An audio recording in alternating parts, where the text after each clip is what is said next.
Welcome to our final session. Oh, I know. I'm Going to give folks sad. a minute or two. Yeah, we've been at it for a while. Yeah. 20 sessions, 2 years. It started with an ice storm that took out my power for a week and then didn't start because of that. So we were supposed to start in January and instead had to start in February because we had ginormous 80 and 100-foot trees down all around my neighborhood that week. So 20 sessions, we got a fair amount done, I would say. And that was during COVID, wasn't it during COVID? No, that COVID was the Cogswell project, and Okay. this was what we started up after.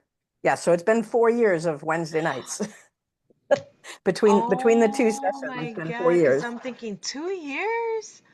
4 years. Oh my Two, God. 2 years of Cogswell and 2 years of Box of Unfinished Things. Although with the Cogswell, for the first year and change, we were doing every other week. And then I dropped it down in the second year to once a month. And then at the end of that, you all were asking me what we were going to do next. So this is what we did. And I was going through all of my projects in preparation for this and trying to figure out whether it was depressing or awesome that my box still seems as full as it was when I started. You're probably But still we're going to adding talk. more. I would think you're I still am adding always more. adding more. Yes. Yeah. No, So, we'll talk about what's left in the box at the end of the session. Um, Anybody have anything they want to share for the holiday season or for what you're working on now or any such thing? I can. Okay, yay. Carmen, you have been doing shows like crazy, Yeah, I'm which is tired. awesome. I'm Yeah, tired. But it's been a good show. Oh, I good. just want to I took a forging class. Nice. So I was Yeah. learning how to do forging, And and who'd you take it with? Lil Street. It's a place here in Chicago, Cool. and they do a lot of classes. But Yeah. I did this one. Ooh, wow. Oh, yeah, that's So there's nice. that a combination of fold, form, and forge? Yeah, yeah. Very It's kind cool. of like I bought the book from I forgot his name. The Charles guy. Lu Charles Luton Brain. Exactly. Yep. Yeah. So that's the book she was kind of following. So, Nice. and then I made some earrings. They're Mm-hmm. conservative though, kind of conservative, not me. You just haven't added your special zhuzh to them yet. That's Yeah. all. Yeah. They're a So great I had foundation. fun. I had fun doing that, just practicing. You got a I Nice. lot love, done. That's amazing. Yeah. yeah. Yeah. Yeah. So That I that's can see that form being in your sculpture work at some point. yeah. Hmm. Yeah. It was only 5 weeks, but it was enough for me to. I want to get that enclastic and it's called something Synclastic and Anticlastic and anticlastic. synclastic. anti-clastic. Yep. Yeah, I want to get that. So I've been looking into getting the different sizes and then getting the hammer Yep. because that's what we used in the class. And Nice. I'm a tool person. If I don't have the tools in the book, and so that's what I did. Very cool. So there's two people I recommend you study with if you get the chance on the anticlastic and synclastic. Michael Good, who is, I think, mostly only teaching on the East Coast these days. He's based out of Maine. But I don't know how much longer he'll be teaching. He's a pretty spry 82 or something like that right now. Hmm. Is he And he really? does something close to that. Yeah. And he's kicking. He's still kicking. I took a class from him about 2 years ago at Metalworks. Most of his classes are like 4 or 5 days long minimum, and they're very intense. If you look at his work, you'll see why. Um, and then Cynthia Ide, of course, and Cindy Yeah. is still mostly teaching out of Metalworks and her own studio, maybe. I'm not sure. So And what's you'd that have to book go. that she wrote? She wrote something on. She and Betty Helen Longy wrote the most Right. spectacular book, Creative Yeah. Metalsmithing. It's absolutely gorgeous. It's a fabulous And that's book. another one. Yeah, that's another one from Bryn Morgan Press. And I think It's one of their best produced books too. It's like a tabletop candy, all kinds of good stuff, plus also teaching you how to do things. Um, my mathematician father and my education-oriented mother and my theater-based sister all got excited about that book when it came out as much as I did. So, yeah. But both fabulous instructors, and you will get more than you could imagine on the nuances around synclastic and anticlastic forming. Didn't she invent the form, Uh, Cynthia? I would say no. She's invented a lot of tools that help with forms that have been around for She helped centuries. popularize it, but she didn't Yeah, invent it. she certainly, yeah. And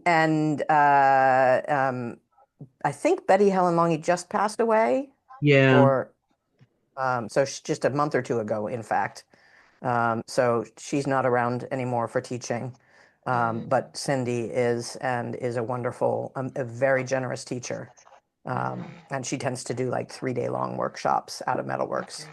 She's also on the Metalworks. board for Metalworks too. So, there's some interesting stuff happening with the Florida Society of Goldsmiths merging with Metalworks, I Right. which saw that. Right. Yeah.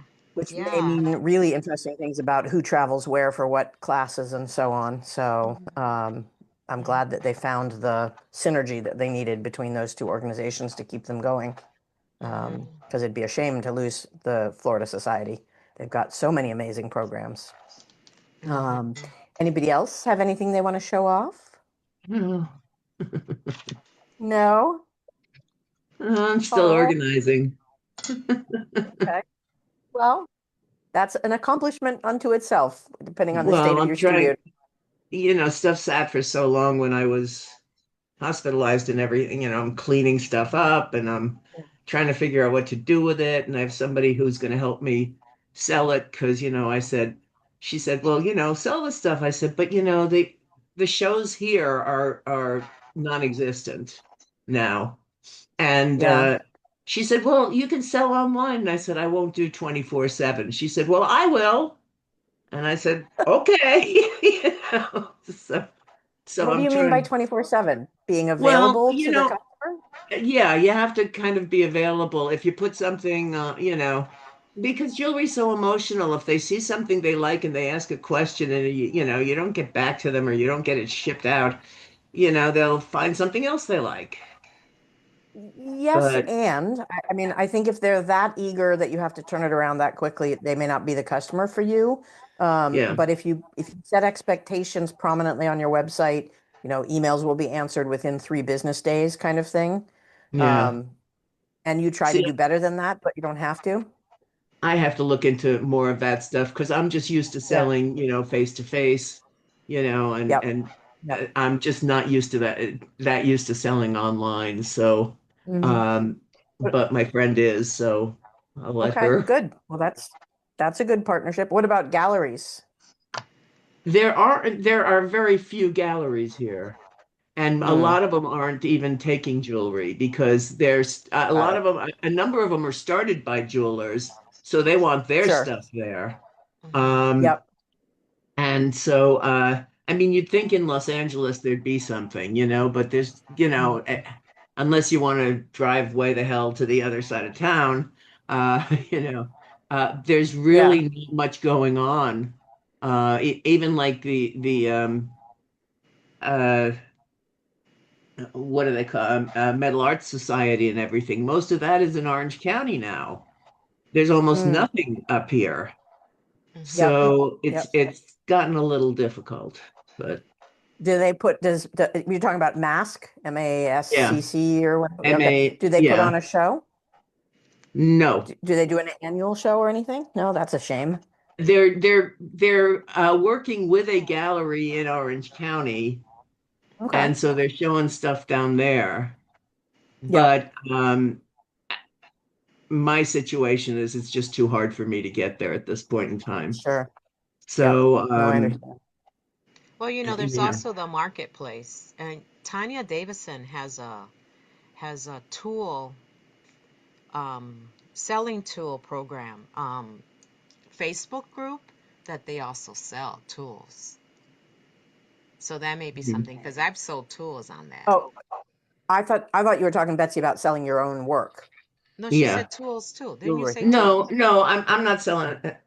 I'm keeping my 112 hammers. I got 112 Okay. hammers and they're mine. And I'll buy the what's anti-clastic one. I've got a number of those, but what's Ah, who's that friend of Betty Helen? Out of North Cynthia Carolina. Ide.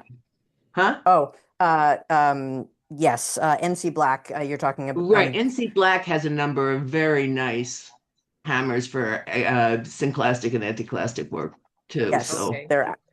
they are the one. In fact, the ones that I use most for my yeah, uh, various. I don't do a whole lot of synclastic and anticlastic because the collection didn't jump on people. People didn't jive with it as much as I'd hoped.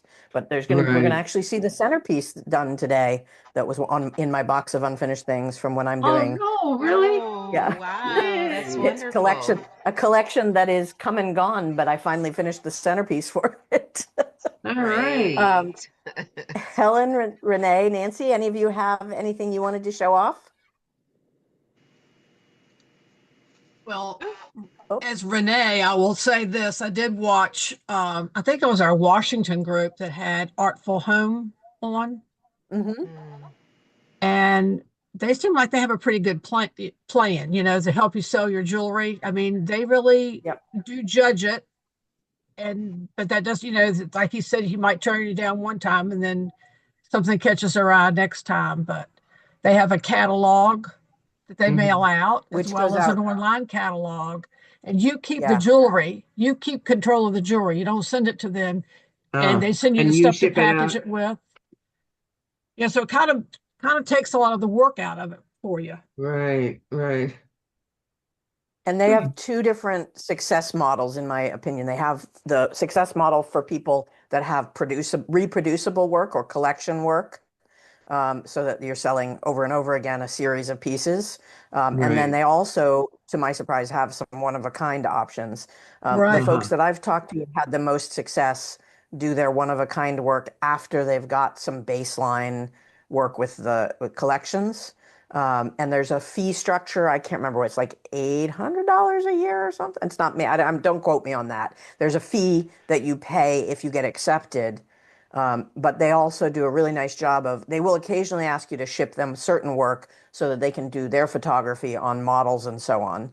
Hmm. And if you get into the printed catalog, boy, it makes all the difference in the world. Oh yeah. Now that's a harder thing to get into. They pick and choose, but they're very well curated. And if you aren't getting their catalog just as a consumer, I highly recommend signing up for it. Um, it's an Hmm. amazing array of both jewelry and other art forms. Um, Yeah, they and have nice yeah, stuff. but it does take a commitment to turning things around quickly once the order comes in. Yeah. That's the toughest part for me. Stephanie, you Yeah. got anything for us? Hello, everyone. No, not right now. Hey, No. okay. Helen, Nancy, anything? No, my bench is a sad, dark place for the last few months, so Oh, haven't been okay. there. Thank you. Well, Get the girl a we'll talk a little flashlight. bit today about what I do. We'll talk a little bit about what I do at the year turnover to sort of help inspire me for the upcoming year, as part of today's discussion. But okay, well, I was hoping we'd have a little more show and tell from you all. Um, so welcome everybody, and thanks to you. I'm not surprised to see this particular collection of names because you've all been pretty diehard following along with the process. So I thank you for being those diehard folks that keep me going. Um, we've been at it for 20 sessions. This will be the 20th session. And it started in February of 2024, because it was supposed to start in January, but we had the big storm. And so I didn't have power that day or that week, in fact. I do not miss that particular storm, and I'm glad that right now is not the same kind of storm, although we're getting a lot of water out here. Um, and one of the reasons that I was willing to go ahead and do this after the 2 years of Cogswell work was that it was supposed to help me keep going on the things that I always pile up. Now, I think I told you all at the very beginning of this exercise that I do this exercise behind closed doors usually, every couple years, every 2 to 3 years, or whenever I hit 50 pieces in my box of unfinished things. That's sort of my rough cap, and I have to cut it in half before I go back to doing new things. Now, there's been a whole series of events in my life that added up to some of the things in the box were more realistic to pull out than others this past couple of years, or they were convenient to. Um, and in the course of the last 2 years, I would say that my goals for my own practice have evolved to focus on two different things. About the same time we started this, I was looking at working towards bumping up the price point, the average price point that I displayed, because my low end at the time was $65, and I think my high end was 6,000 maybe, or 3,200, somewhere in that vicinity. And I was finding that I wasn't enjoying the small production work, and I really wasn't enjoying being at shows where that was all that was being picked up. So that was one evolutionary step for me. And of course, it was at a terrible time in the world to be doing that transition monetarily, fiscally. It's a stupid time to be doing such a big change to more expensive stuff. And that became more serious over the last year and a half for me in terms of focusing on working on the big stuff. I'm fortunate in that through the years, I've built up a fairly big inventory. But as part of that trimming, in order to get the price shift, I needed to really take a serious look at my collections and start thinking about what was going to fall off because I have way too many collections. I think at the time I had 11 or something like that, 11 different collections. And in order to get into higher end shows, I needed more continuity to the outside eye between those collections. So this was part of that, was going through it. And we're going to see, this was just even setting up for today's session, as I have done on my table with an array of work, has made me realize that even though some of these things that I fixed up from the box of unfinished things were exercises that we went over, some of them need to fall off my collections. So there's a little set of things that I'm going to be tossing and scrapping again, or maybe having a last chance sale on. So some of what we did in the earliest days was destroy things already. We did one pass of destruction to recover the stones and the materials. And at that, shortly after I did my scrapping, I sent in a whole pile of scrap and converted it into some bimetal sheet metal that I needed. So I think it was 5 pounds of silver scrap that converted to one 12-inch by 3-inch sheet at the time, and now would be about an inch and a half by 3. Yeah. So, um, so lots of things that sort of evolved kind of naturally, that the exercise of meeting with you guys every month really helped focus me a great deal. And so one of the other things I was doing when I was going through to prepare for today is I went back and I took my note file. Every time I do one of these sessions, I make a little note document of what I want to make sure we cover. And I went back to session 1 to see what was in there. And I want to share some of the bits of wisdom that I peeled out of it, because they apply to us going forward, even once this session has stopped. I think they apply to pretty much all artists in any media. The first bullet point that I had was keep your work a conversation, whether it's with yourself, colleagues, strangers. We've used this as a back and forth, especially the first 6 or 8 sessions. People were bringing things and asking technical questions or looking for ideas. But keep it a conversation, even if you're just talking to yourself in your studio, because it helps you with the why am I doing this? What am I doing? Is there something I could be doing differently? Is it making me unhappy, or is it feeding the design aesthetic that I want? Those are all things that should be continually asked. Set some personal goals, technical challenges for the year, a business challenge for the year, a project to complete. You do not have to finish it in any specific time, so long as you have a goal and take steps towards it. I think I've told you multiple times on both on the Cogswell project and on this one that a lot of what I do each year is set at least one mission, one goal. And it can be about either my functional practice of making the work, or it can be about the business or about a goal like raising that price point. And when I do that, what I'm trying to do is say, okay, here is a thing that I would like to achieve. Now let's step back from that thing and say, what are the things that I can find in the world that are going to help me get there? Is it taking a specific class from a certain instructor? Is it making sure that I have a goal that once a week I'm going to be in the studio for 4 hours practicing my soldering, whatever that means? Or, so you set you set the end goal first and then work your mission towards it.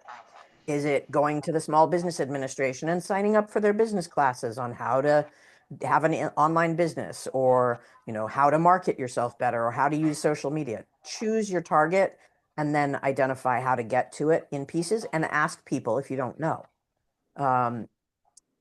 Always ask questions about why. Yourself, your fellow practitioners, if they're willing to hear you ask them questions. Why am I doing something the way I'm choosing to do it? Is it just because I've always done it that way? Or is it about something that I need in my routine? Are there themes to the way I work on things? Is it something I can repeat? And the absolute most consequential question is this piece truly me? Is this work what I want my practice to be right now? And again, I'm going to show you some things that I've learned just by laying out the last 2 years worth of projects, some of the last 2 years worth of projects, about what I'm discovering in the collection. And it's a really neat exercise to bring all of that work together and look at it holistically and go, well, that stands out really distinctly off the edge of other things. There's definite themes throughout it all, but what am I doing with this? And it could be it's a new direction to go and you need to embrace it and go further with it. Or it could be an old direction that you're tired of and it needs to go away. Or it could be, this was just an outlier and I'm going to put feelers out. So for example, my Cirque collection, which we'll see a couple earring sets from, started as an exercise in playing around with gold and rose cut stones and trying to get some movement on a piece that was lighter than one of my other heavier collections of druzy. And it took me a year and a half to complete the kickoff design, which was, I had only designed one necklace in it, and it was a rainbow band of stones set on little trapezes that interwove with one another. And it fought me hard. I had a gorgeous, gorgeous tanzanite, and as I set the final stone, it cracked. And so I had to put it aside because I didn't have another tanzanite of that scale. Had to go searching for one, kind of felt grumpy about it. It fought me a second time in other ways when I was putting it together again. Put it together, and oh, I'm not spotlighted. Thank you. I've sort of been enjoying seeing you all. So I put it together and I was like, I'm so tired of this design. I can't even deal with it, but I'll put it out. And it got so much attention that I realized there was something there. It was catching people stylistically. And so when I started playing with it, it was one of the harder collections to build up because I had had so much struggle with that very first one. And I didn't know whether I wanted to play with it or not. But it fit a lot of the features that I consider part of my style. It had the texture, it had movement, it had layering, it had dimension. And it was stretching my boundaries. I had a really hard time getting the earrings to do what I wanted, and I had an almost impossible time doing the rings. And finally had to back down from one of the features that I wanted in the rings in order to come up with something. And it's a very popular style of ring once I got it. So sometimes it's about pushing past the odd outliers, and sometimes it's about letting them go, is what I guess I'm saying with that. Helen, did you have a question, or you just? Oh no, that's Nancy. There we go. I saw Nancy's Sorry, name I, under. I was having a lot of technical issues, and now I have that Yeah. figured out. So, Okay. I sadly also don't have anything to show because life is crazy, and that's why I've missed a few. But No worries. I'm very grateful to be here. It's always been Good. fabulous. So thank you. Sure. Well, I hope life gets less crazy as we get to the new year. I don't know if it will for any of us, but there's always some kind of hope. No, she says. She knows already. Rachel, So yeah, yep, question. How has the sure. cost of silver affected your business here? Because Um, But I was going to ask the same thing. Yeah. it is it stopped me it from so doing a lot, even yeah, thinking. I'm actually seriously considering something that I almost never do, which is smelting and making my own sheet. It's not something that is usually worth my time. Um, and especially since most of the refiners are refusing to take silver right now, or I'd have them do the sheet conversion for me. Um, it's bad. It's really bad. And I haven't even repriced for the current market. I repriced at the end of October, preparing for my November shows, and already it's out of date. Almost double. Um, Yeah. yeah, it's almost doubled since then. And so what I did, and I was a bad business person. I did not update my prices, especially for gold, in the last 4 years. So my Ooh. gold has been radically underpriced, like at cost underpriced. But thankfully, most of my work that I do in solid gold isn't moving that quickly, so I still have it.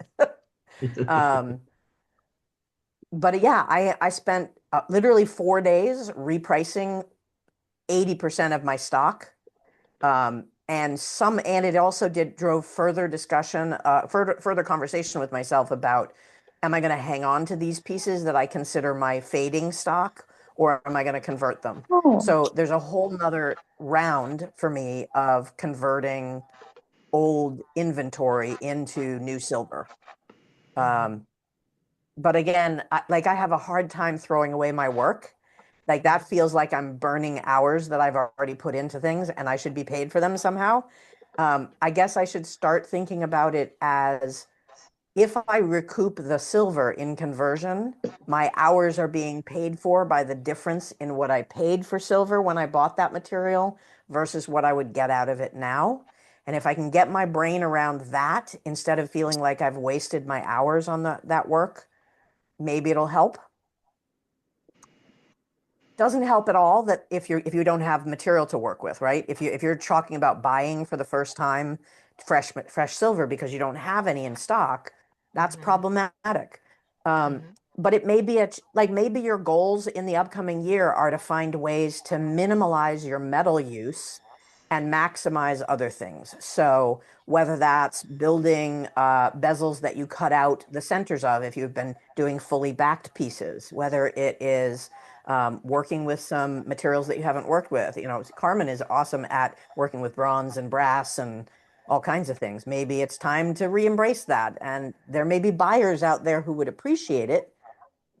What I can tell you is that I work in my day job. You guys know I do a lot of data analytics and so on. I could not begin to identify the trends this year if I were being paid to do so, which, by the way, I'm not being paid to do so. And I would still like to identify those trends. Um, I've had some of my usually worst shows have been some of my best. Some of my best shows have been absolute loss, like disaster level loss for an individual show. Um, and then the buying patterns are like, people will drop $2,000 on a necklace. People will drop $5,000 on a necklace. People will drop $100 and be concerned about a pair of earrings and have to hem and haw and come back to it. People will wait for a sale and then jump on something mid to low price to get a better price off of it. I think it's just a bigger divide of customer base than it has been in prior years. And it's going to depend on where your own work price points are as to what's going to sell. I will say I'm still a firm believer, if you have inventory that you're trying to get moving, raise the price before you lower it. It is How about if you absolutely focus more in chains? in chains, Yeah, making like, chains. and trying So to if you're sell those. making, Yeah. yeah, possibly because manufactured chains have gone up 4 times the price too. I mean, some of the chains that I work with that I use in my higher end piece that would normally be $150 cost to me are now $500 to $700. They're Whoa, just insane. whoa, Right. that's crazy. Yeah. Well, yeah, the last, Don't even begin to price right. Byzantine. Yeah. I mean, the Wow. last show Sorry, go I ahead. did, I had not raised my prices because silver wasn't as it is now. But I told people, if you love it, buy it now because the price is going to go up. And at those prices, since some of the things, are simple everyday stuff that I'm making money on at that price. And people were Yep. like, okay, they were starting to get that, because if I have to remake it now, even if I have some stock, which I do, I have to charge the going rate because if I want to replace it. So, um, Yep. hand making stuff like a chain, you're right. There may be some competition. It all depends on what you want to earn off of it and what you have in that metal. But it's shocking. It's just so shocking what things are going for. Because, on Facebook, there's so many groups where people buy and sell. And I've seen, sheet, maybe a 24 gauge 6x3 go for $500. And you're just falling over. Even that concept is beyond, right? So, Yeah. That's the other thing. You may be able to look at how you're designing your work and can you go a lighter gauge? I usually back my larger pendants with 22 gauge, but maybe it's time to go down a gauge, go to 24. Maybe use more wire frame to structure it or prongs that support it from the front and the back, or go to the heavier but cut away decorative elements, anything that you can do to save. And whenever I'm doing gold bezels these days, if I can possibly make the interior wall silver, it's going to be in silver instead of in gold. What other Um, metals do you use besides the silver and the gold? I I use only expensive stuff. So the Okay. closest I come to using less precious metals is my Mocha Megane, which does not make it cheaper. It makes it more expensive. And that uses copper. I cannot abide the texture of nickel, and so many people are allergic to it that I don't think it's worth it. Yeah. Um, I love the color of bronze, but I don't particularly want to spend the time my hours working with it. I can't stand brass. You've heard me talk about it. I cannot stand working in brass. I think it's gorgeous when used right, but I just don't like how it behaves under the torch. And it's so much cleanup that I just can't even deal with it. Again, don't want to spend my time on it. Nancy, is that a question or just a what I was going to say is what I'm seeing in a lot of these groups is people talking copper. As the flame painting has become very popular as something to make it so the tarnishing is not happening so fast, right? Um, yep. and copper to me is more fun to work with than the brass. Just because of its natural qualities that are much more easier to manipulate and that kind of thing. So, Yeah. but that's it. I've always had that issue of the balance of my time and the inherent value. But I think Yep. people, the market is changing depending on where your market is. I mean, there are always going to be people who have a lot of money, can buy whatever they want. And then there's the people who are going to be thoughtful if they're going to spend more than $100. But Everybody else. yeah, well, and I'm always, I mean, for certain things, I've always part of my um, what I like to do sometimes is the stuff that people will, that's simple, functional, they'll buy. So I don't mind. I mean, I don't have an audience for my gold jewelry, which I made when gold was cheap, and so it's like an investment now, but nobody's going to, pay $20,000 for something that was $1,200 before. But I'm always happy to make, $10, $100 sales, or $20, $50 sales. That works for me, because I'm not doing diamonds and, high carat gold. So, Sonia, I think you had a feedback to that comment. Oops, you're on mute. You're on mute. Yeah. Hi, everybody. I did a show this weekend that just passed, and people knew about gold foil. I mean, they didn't say is this real gold, or I mean, they know which gold they want to spend their money on because.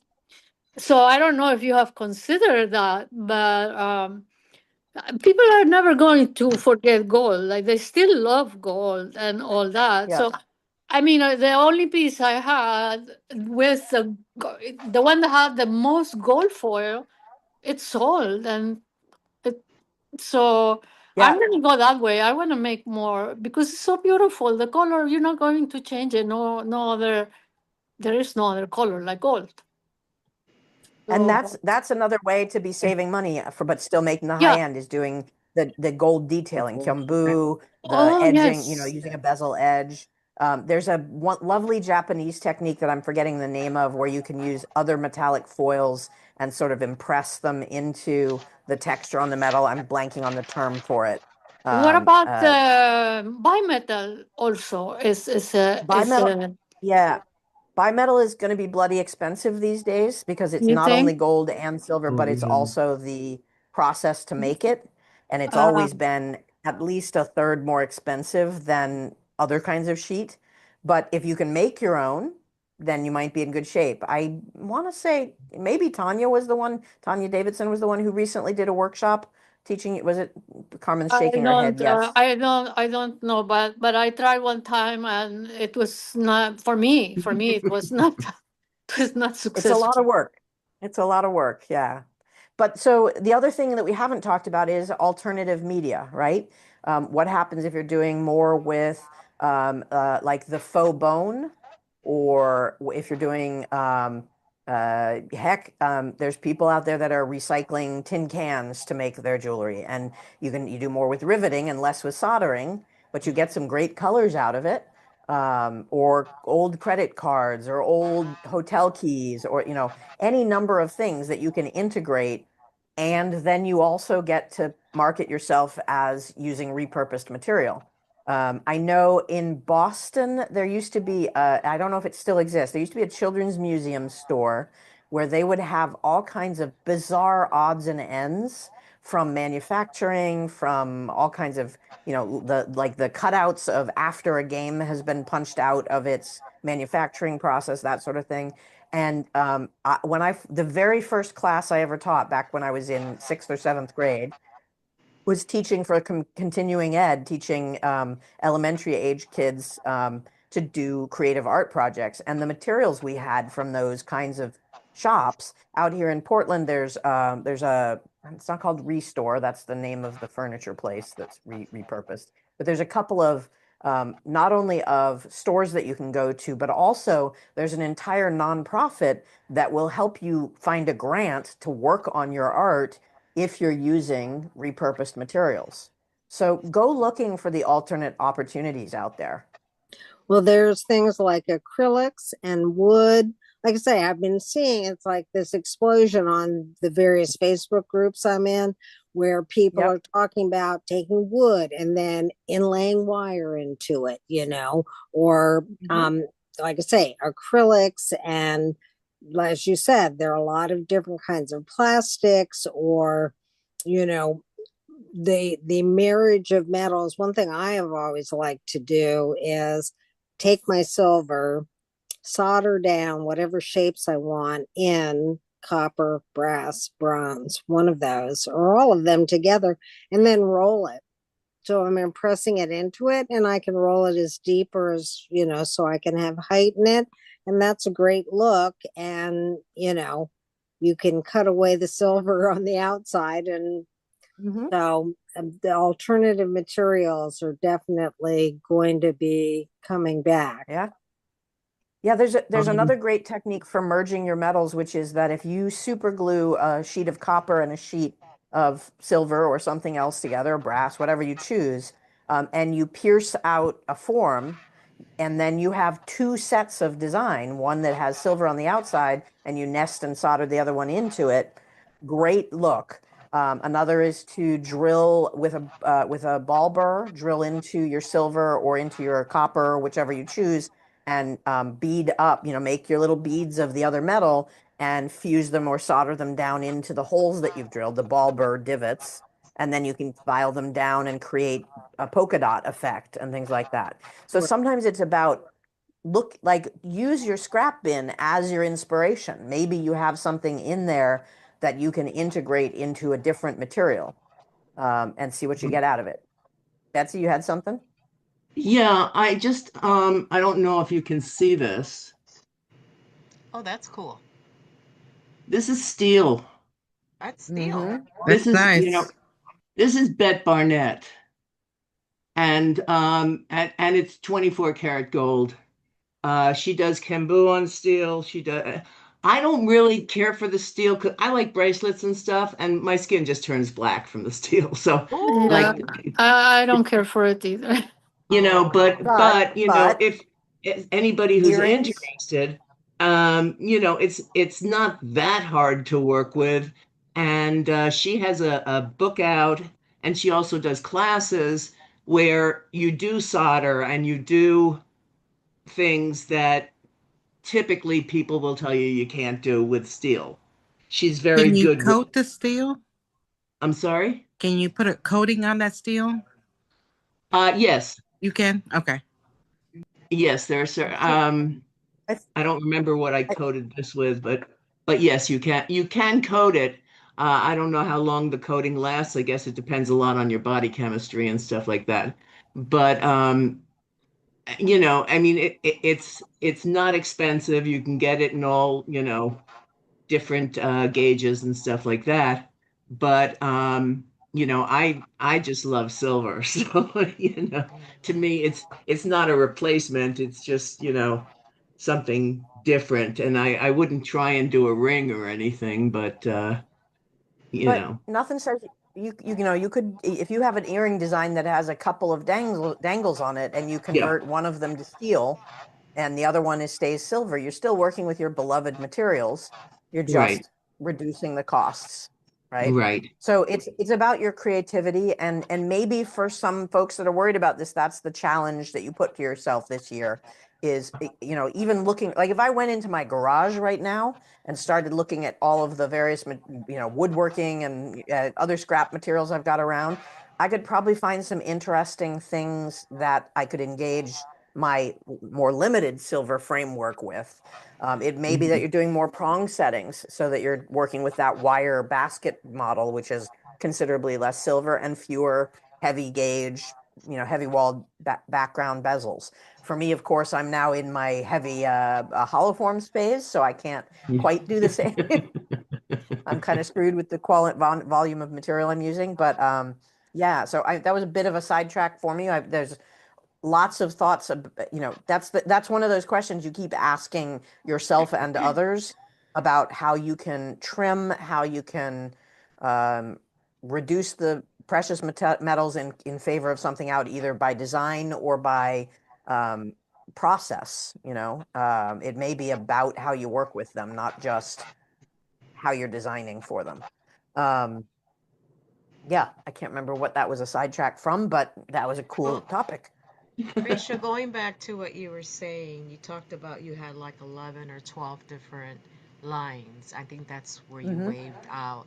Oh, And thank I, you. I, I do want to say, because I've been doing this for so long, and then taking a break from doing art shows for a while and going back, to people, it's new. Like people haven't seen my work that I've been doing for so long. Yeah, yeah. And for me, it's like every time you take a class, you learn something and you get a series going. So that's a new line. So for me, I've always, because I had a rep once asked me, "Can you do a line and da da da da?" And I'm like, "Well, well, no, not really. Can you just sell what I have?" Sort of thing.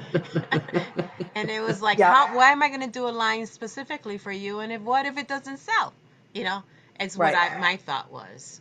So for me, Well, I it's mean, really the answer hard. in that case is that in that case it would be sure if you're going to buy them outright, if you're going to pay They don't. wholesale.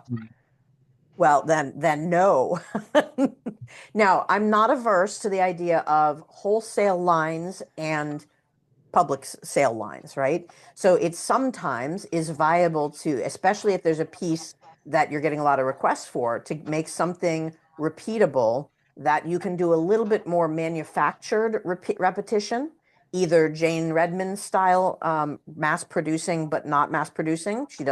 She makes everything handmade, but she makes the machines that help her do the production work. Um, or possibly having some casting elements in it that you pay somebody else to cast, or you pay somebody else to laser cut. There's any number of things that you could do that would make wholesale more viable as a price point. Um, so I would say don't say no absolutely to the idea of a collection that is purely wholesale. If somebody wants it just for their organization, that's a whole like they have to buy the baseline and everything like that. But sometimes it helps to have a collection that you say this is only available in galleries. I'll never compete with you for the pricing on it. Mhm. Mhm. So um so what have I done from that? So in addition to trimming out a bunch of collections, I've trimmed about 6 or 7. And I just want to check because I'm every once in a while I'm hearing as if somebody's talking underneath me, and I can't tell whether it's on my end or your end. Are you guys hearing that? Yeah, I hear it a little. It sounds like it's Okay. like a radio in the background, Yeah. so to speak. It kind of does, yeah. Let me see if one of my extra mics is trying to do something. Can you guys still hear me? Mhm. Can hear you, Still yeah. giving me feedback. I wonder if my other mic is turned on and I don't realize it. Let's see.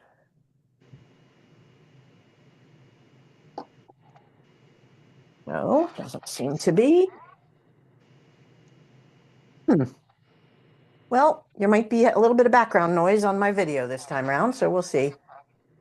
Okay, what else did I want to talk about in the process? I also found that this past year, there have been a couple of the collections that I do still have that have really drawn me in. And a lot of that was happenstance about getting the museum pieces, which took away my big statements from that collection. And then I sold one of my other statement pieces. And so I was suddenly without the big stuff, which bizarrely freed me up to do a whole bunch of anything I wanted, right?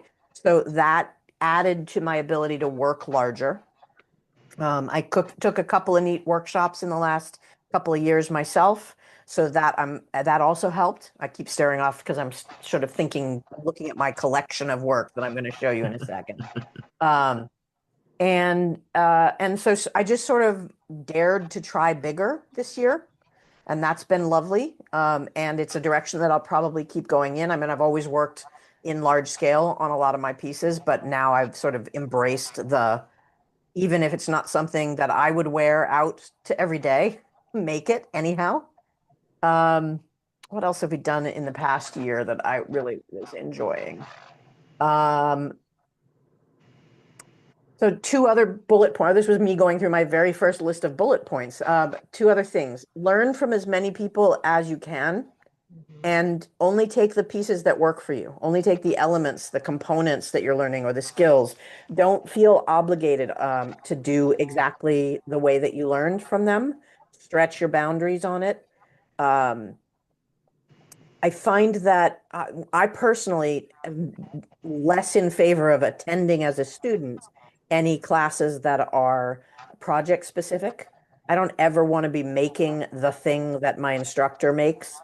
Right. I always want to take their skill set and make it my own. That's not true. It's really, really hard for me to get classes scheduled right now because People, just like on our price points on metal, people are being tight with their money for workshops, and they want to come out with something when they're done. And so the ones that are make a bangle in a day kind of thing are definitely a bigger seller right now, or better still, make a bangle in 2 hours, which just baffles me. Learn how to set stones in 4 hours. What? No. But that doesn't mean that there's not value even in the project-driven classes to expand your skill set, as long as you keep thinking about what am I going to do with this in my world? What is my engagement with this new technique I'm learning? From there, it's about pacing yourself. I know that I have had years during my career where I was taking every class I possibly could, and it blurred. It ended up not being a very good way to learn.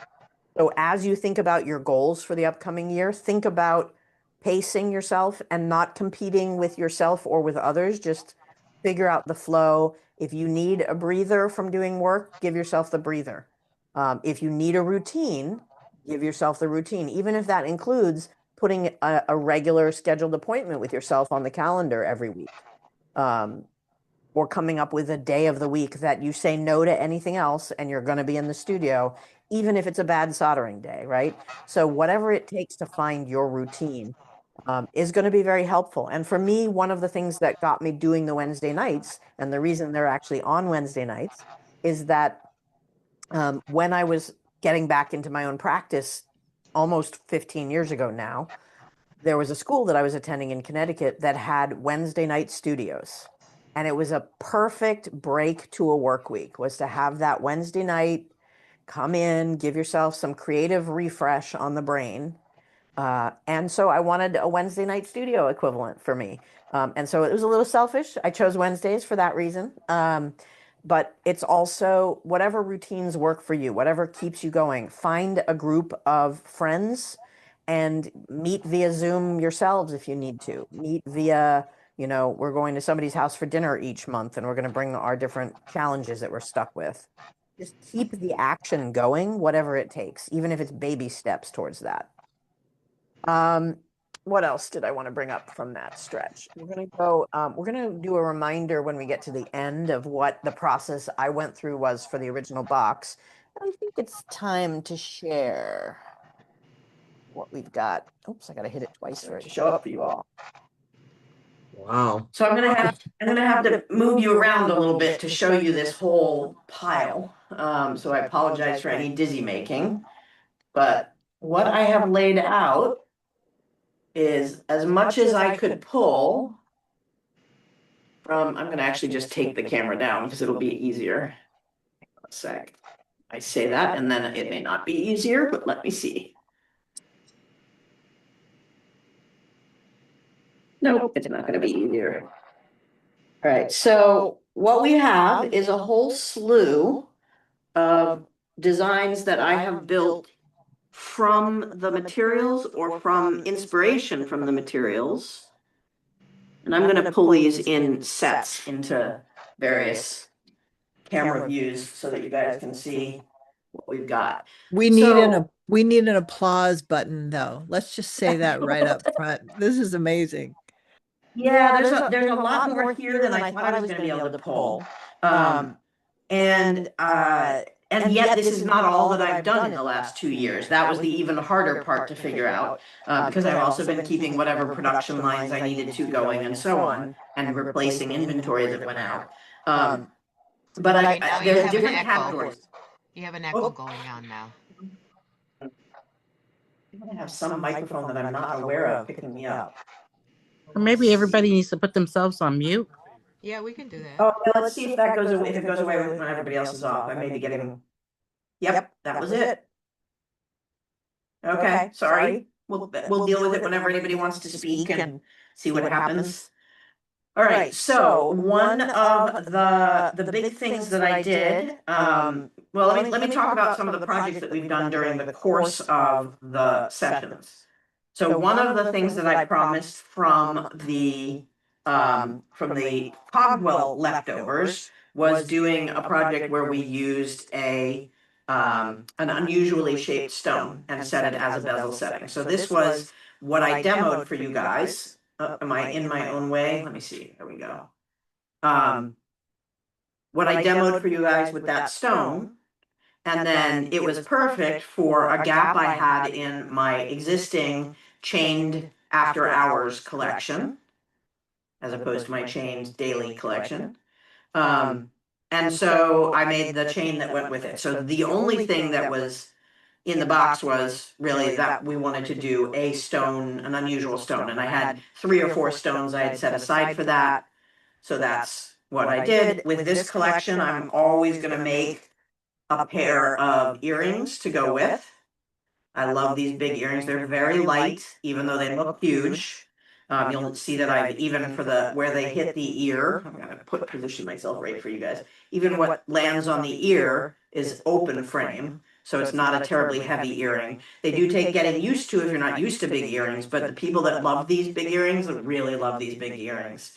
The earrings usually sell well in advance of the necklace that goes with, and they are sold separately.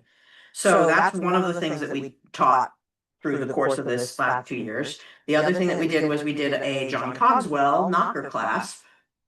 So these are, the reason I'm running through these is just a reminder that if you ever want to, you can go back and find the video on YouTube.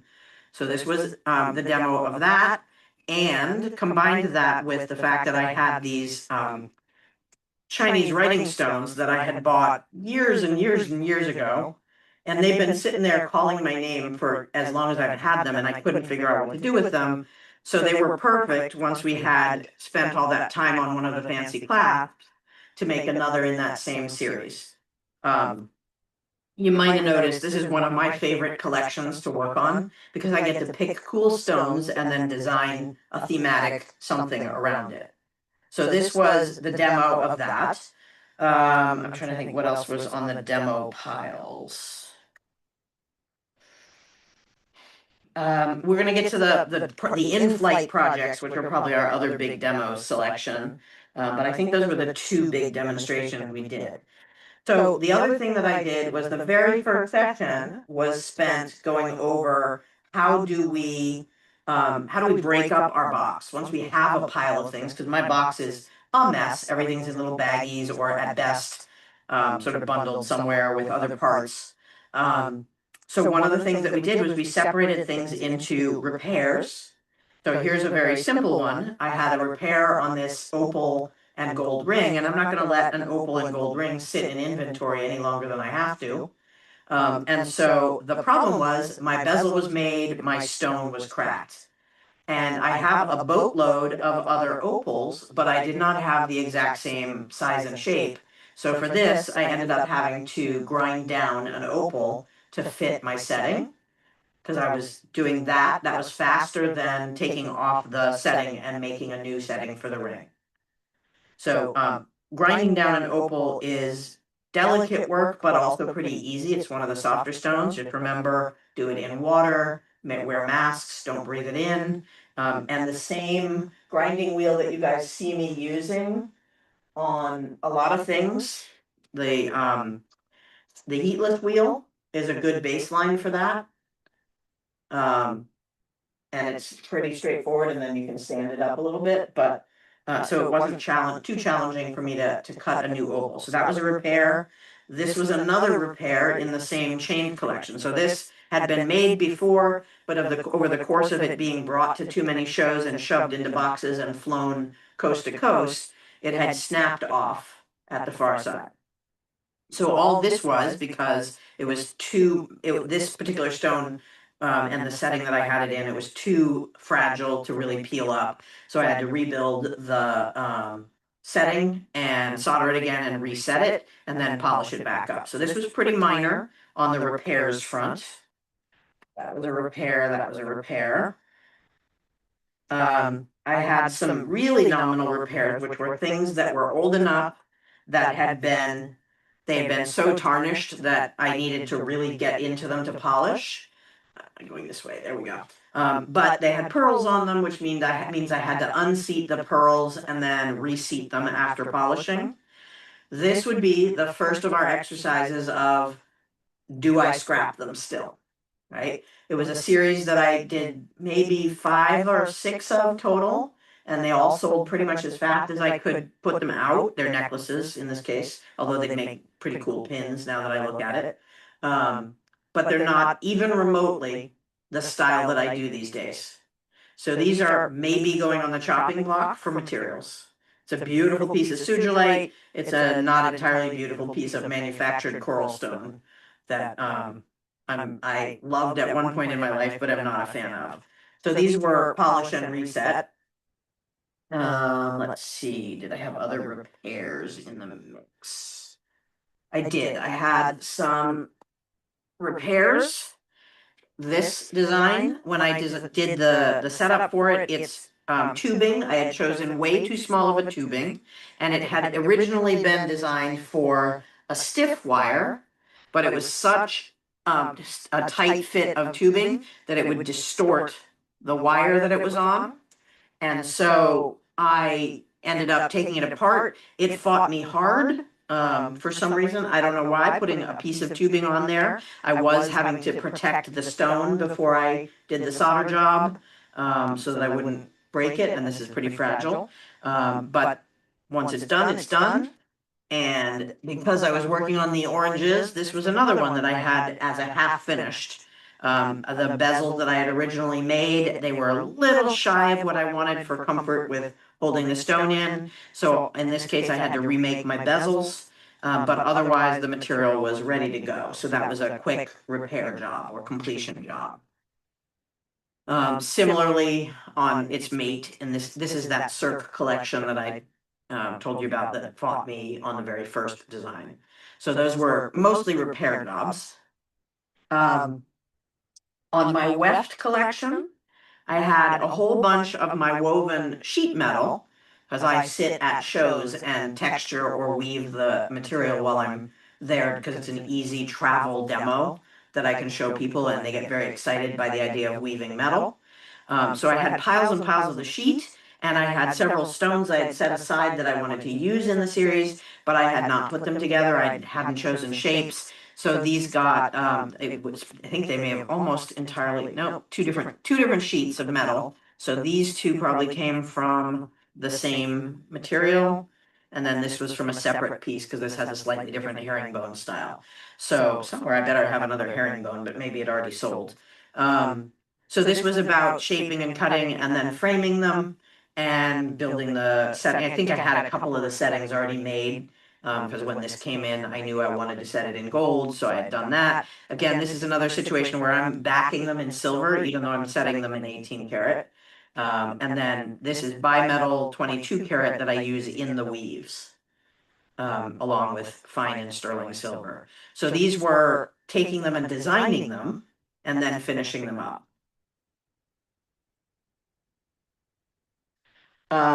One of the things that happens when you do a collection that you do a lot of, this is one of my most popular selling collections, or has been. This is an interesting crossroads design for me because it's slowing down how fast it sells.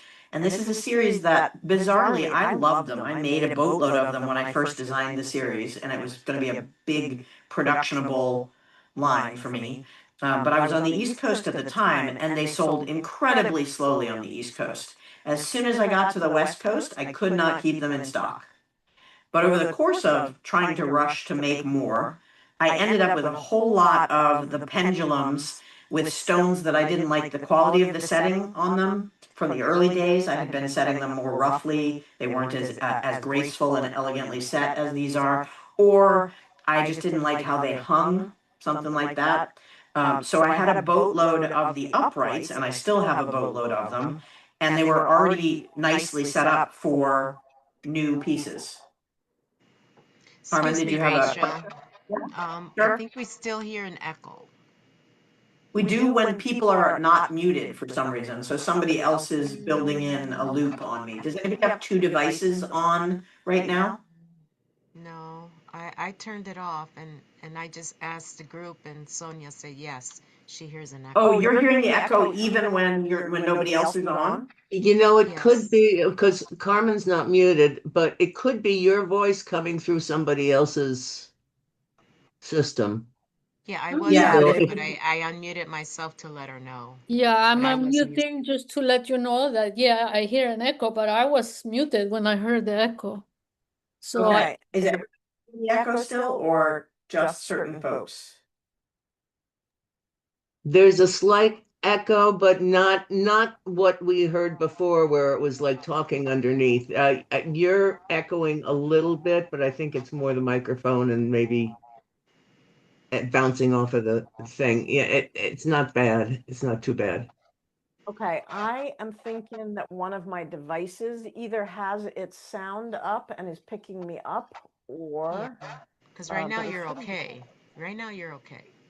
I don't hear an echo right now. But And it see, was when you were I hear a slight echo whenever you guys are talking. So let me see if there's a volume that I've managed to hit on one of my other systems. Oh, I never remember how to turn it off on an Apple, how to switch my volume.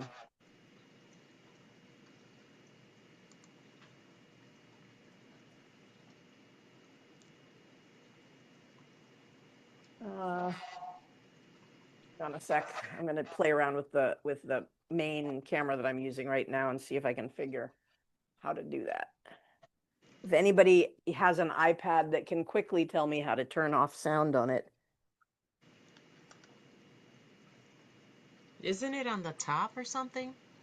Like on the Yeah, top I thought there's a so, but I'm switch. only seeing a power button on the top. Let's see.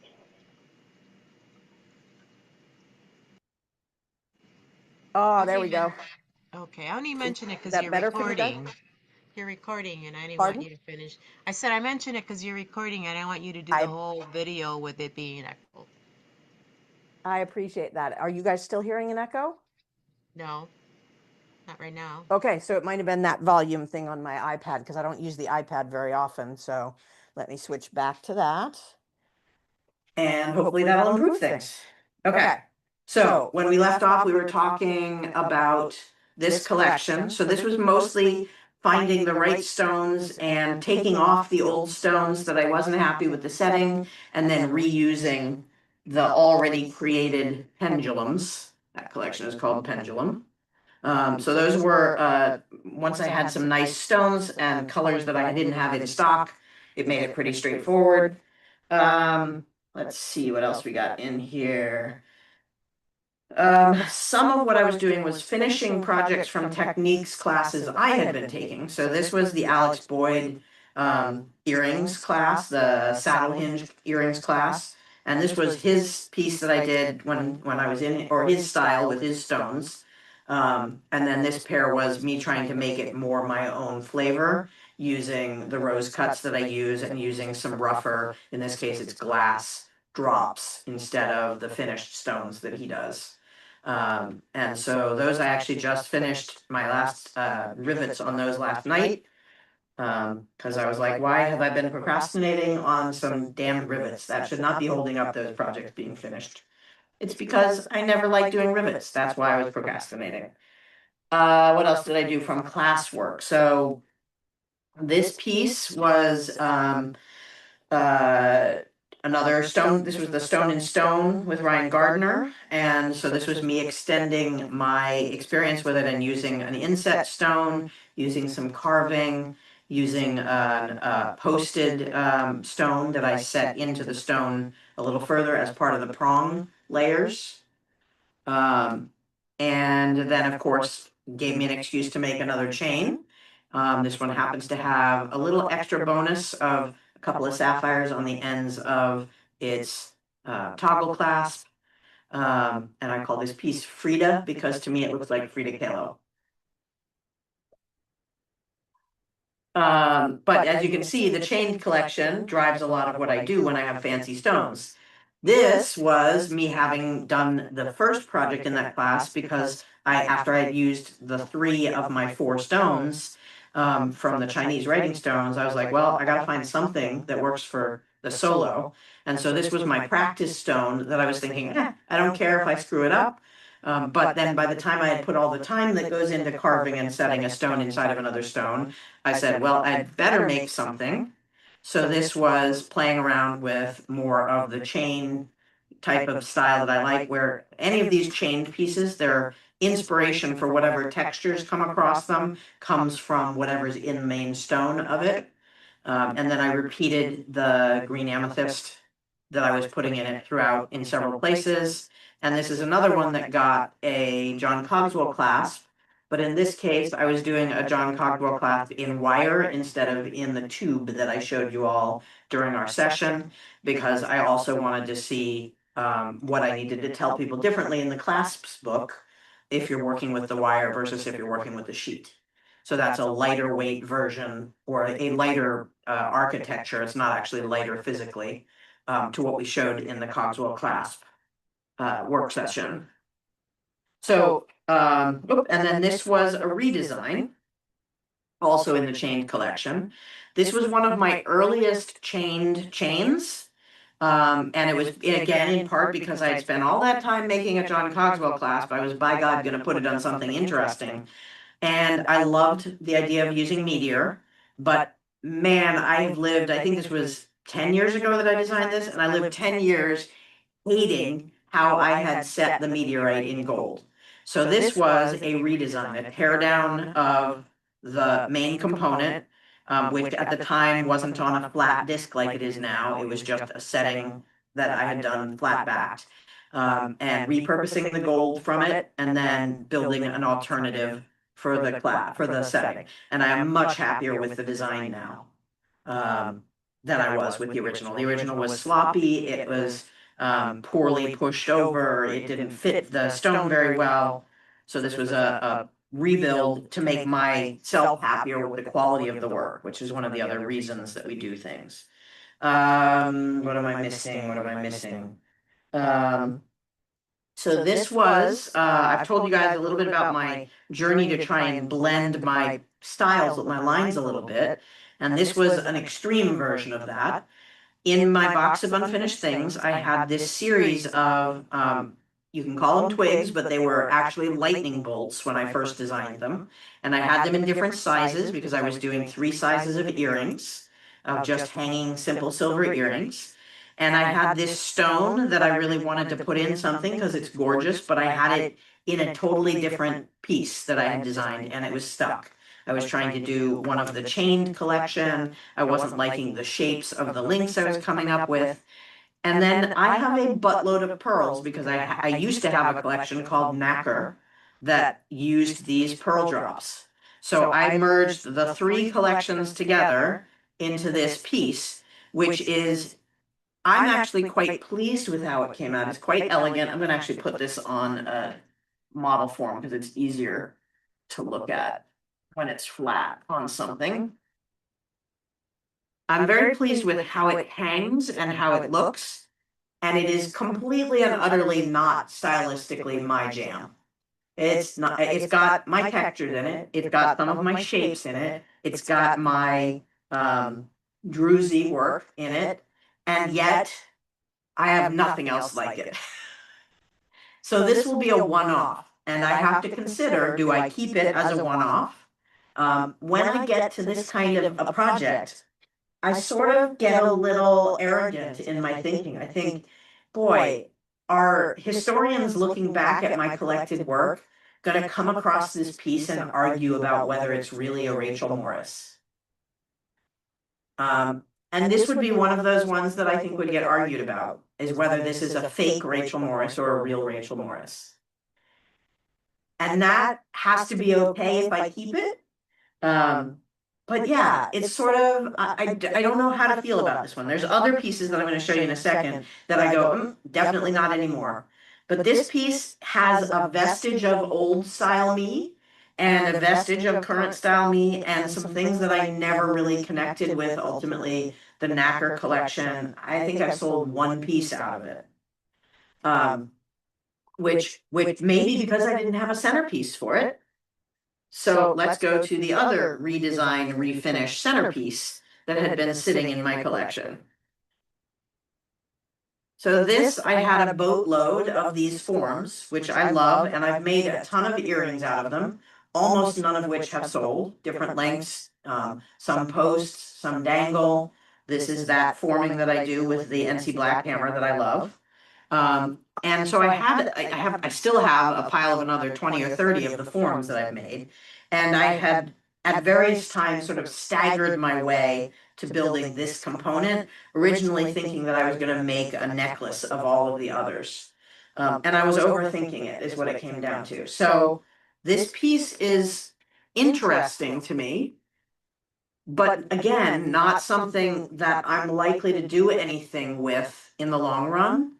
Although I will put it out at a show and see whether it intrigues other people, it's possible that my earrings will sell better now that I have a centerpiece to go with them. I don't know. And I won't be deeply hurt either way if it's not a big grab.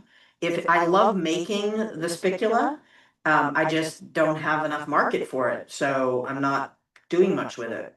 But yeah, so that was a redesign and refinish to finally make a centerpiece for that collection. What am I missing from the little things?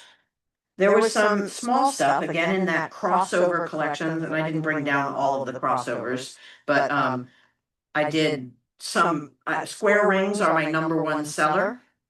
And I have a single collection that I put them in, which has raw sapphires in it, but some people wanted fancier stones in them. So I started playing around with setting them in gold.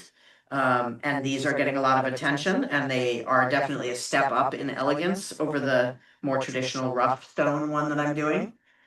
So these, I had the square rings prepped because I have, at any given time, I have, 4 or 5 of the square rings ready to go so that I can make replacement sizes in the most popular sizes. Because literally, I've had shows where I've sold nothing but the base square ring with the raw sapphire in that show. What's been your popular size, ring size? Well, square rings, it's a little harder to tell. So it's because it's a knot size traditionally.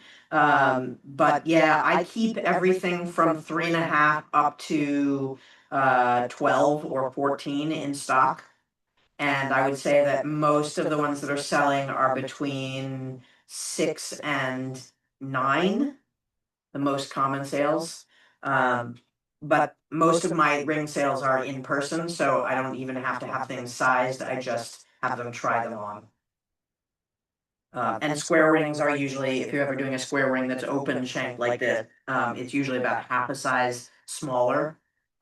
Smaller than you would want in a round ring, because it's fitting it's as if the round ring was set inside of the square. So you need a little bit less room because the finger squeezes into the corners. Let's see, what did I miss? Oh, I think it's time to talk about, oh, no, I have one more from another workshop I took that I hadn't finished. I took a workshop on gauged earrings because I'd had several customers request gauged.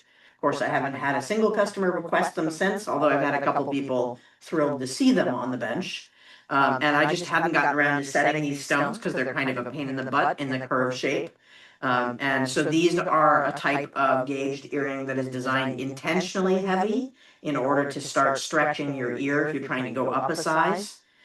They are hollow form, and one of the reasons I wanted to do this was, so this was what I was learning how to do mostly in the class, is how to be ready for that kind of balance and so on. But me and my love for hollow forms, I wanted to challenge myself. This is a really tough hollow form shape to put together. It tapers, and it tapers differently in the back, and it has the extra curve. And I was building layers on top and bottom onto which I set the bezels.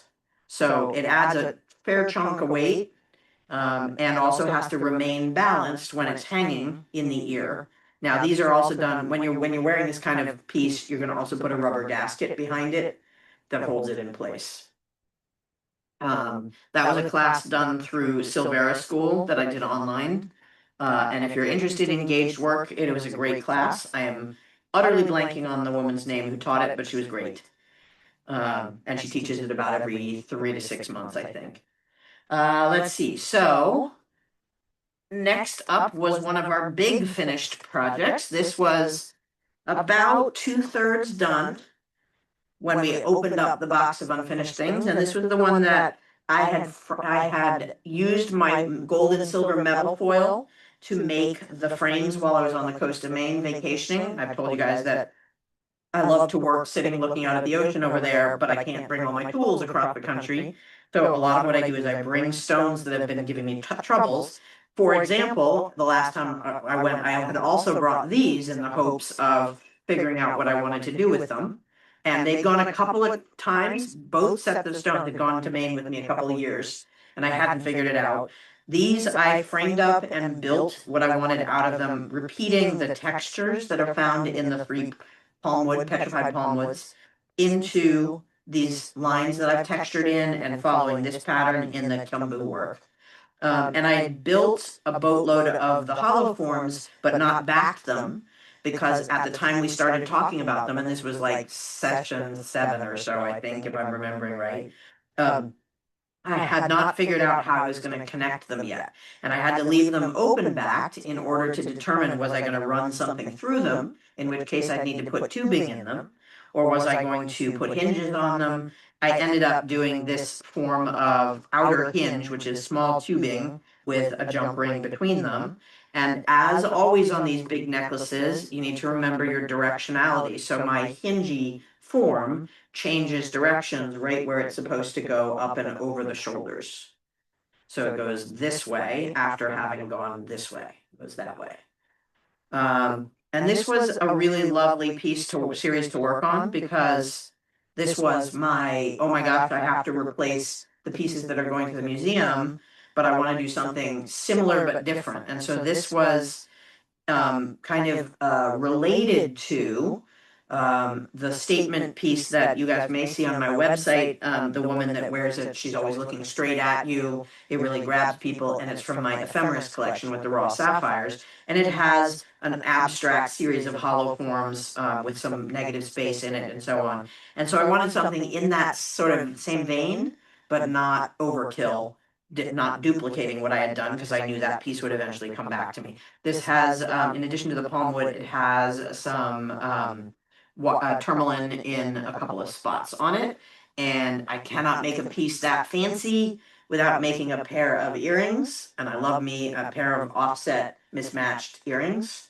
Again, hollow form, so they're relatively light, and following through with the texture patterns and more of the stone, more of the tourmaline set into it. Setting tourmaline into hollow forms, or setting flush set into hollow forms, is a pain in the butt. That was the biggest challenge. You can see there's holes in the back. I ended up insetting tubing, heavy walled tubing, all the way through the hollow form, and then set the settings into that tubing. And let's see, I think I've talked about the majority of, this was another one that I did from the Cirque collection. This was, I had the components, this was putting things together. I think I've talked about the majority of the finished things, and now there's some restoration, and we hit the series of items that are definitely not in my current style anymore and are on the chopping block. This collection was part of this series of 3 over here, the earrings on these 2 necklaces, of something called the Mondrian collection, because I really liked the feel of the Mondrian sort of cubism and colors and lines going through it with the bright colors. Never took off. I didn't want to take apart the ones I had, but they really have no connection whatsoever to my work, other than they happen to have druzy in them. So these are highly likely to get under the chopping block unless they do sell in on the chopping block sale. And this was from a collection, and I didn't pull out all the pieces in this series, but there's a bunch. There was this is for using my, this is called Transformed, this collection, and this was one way that I use my scrap metal up, is creating these forms of melt together scrap works and wire works and rolling them through a mill, and then putting interesting settings on top of them. And I love this piece. I love the stone. I love the offset of the shape.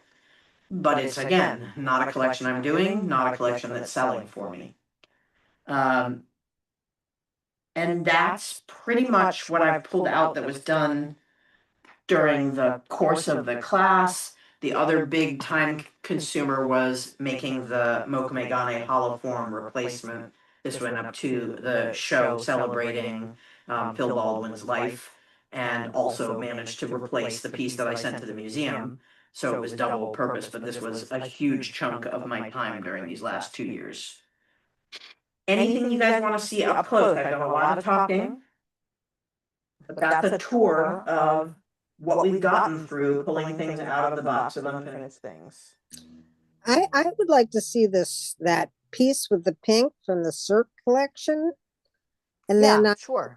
also wondering about, I see on the what's to us is the far right is those green stones that you were going to intertwine the strands. Oh yes.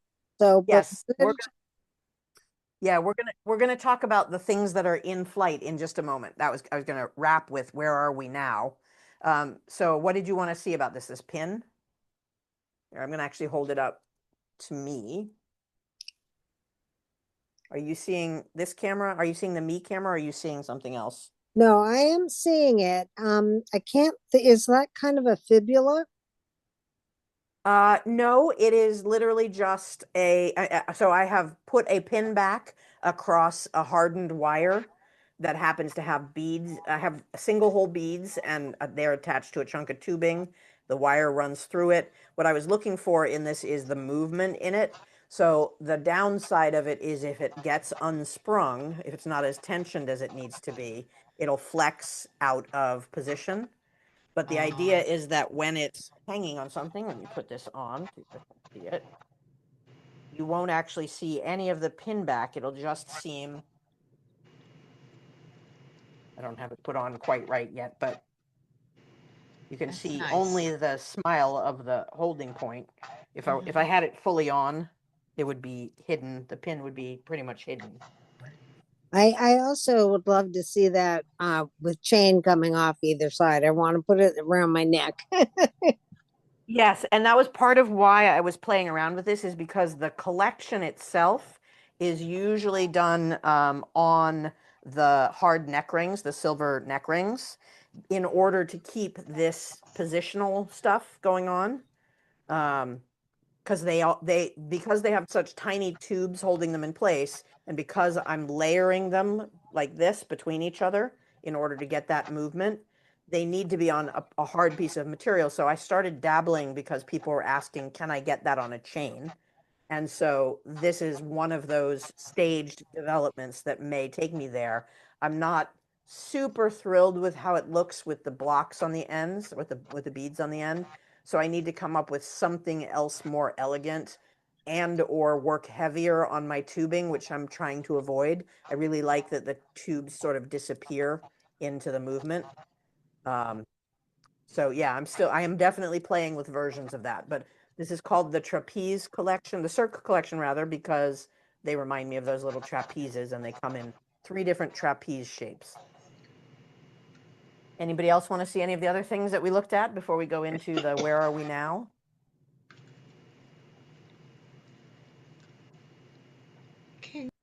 Okay. Can you, the one that had a lot of stones, it was like brown. Um, you said that you had taken it, I think, to a couple shows. It's square. No, The it's square. palm wood? Palm Was it wood, the yeah. one with the palm wood? I was just wondering how it lays. Yeah. This piece? Yeah. Well, the best way to show you is to show you the photo of the model wearing it, because man, that's making a difference. Let me move my mic for a second, because that will not help.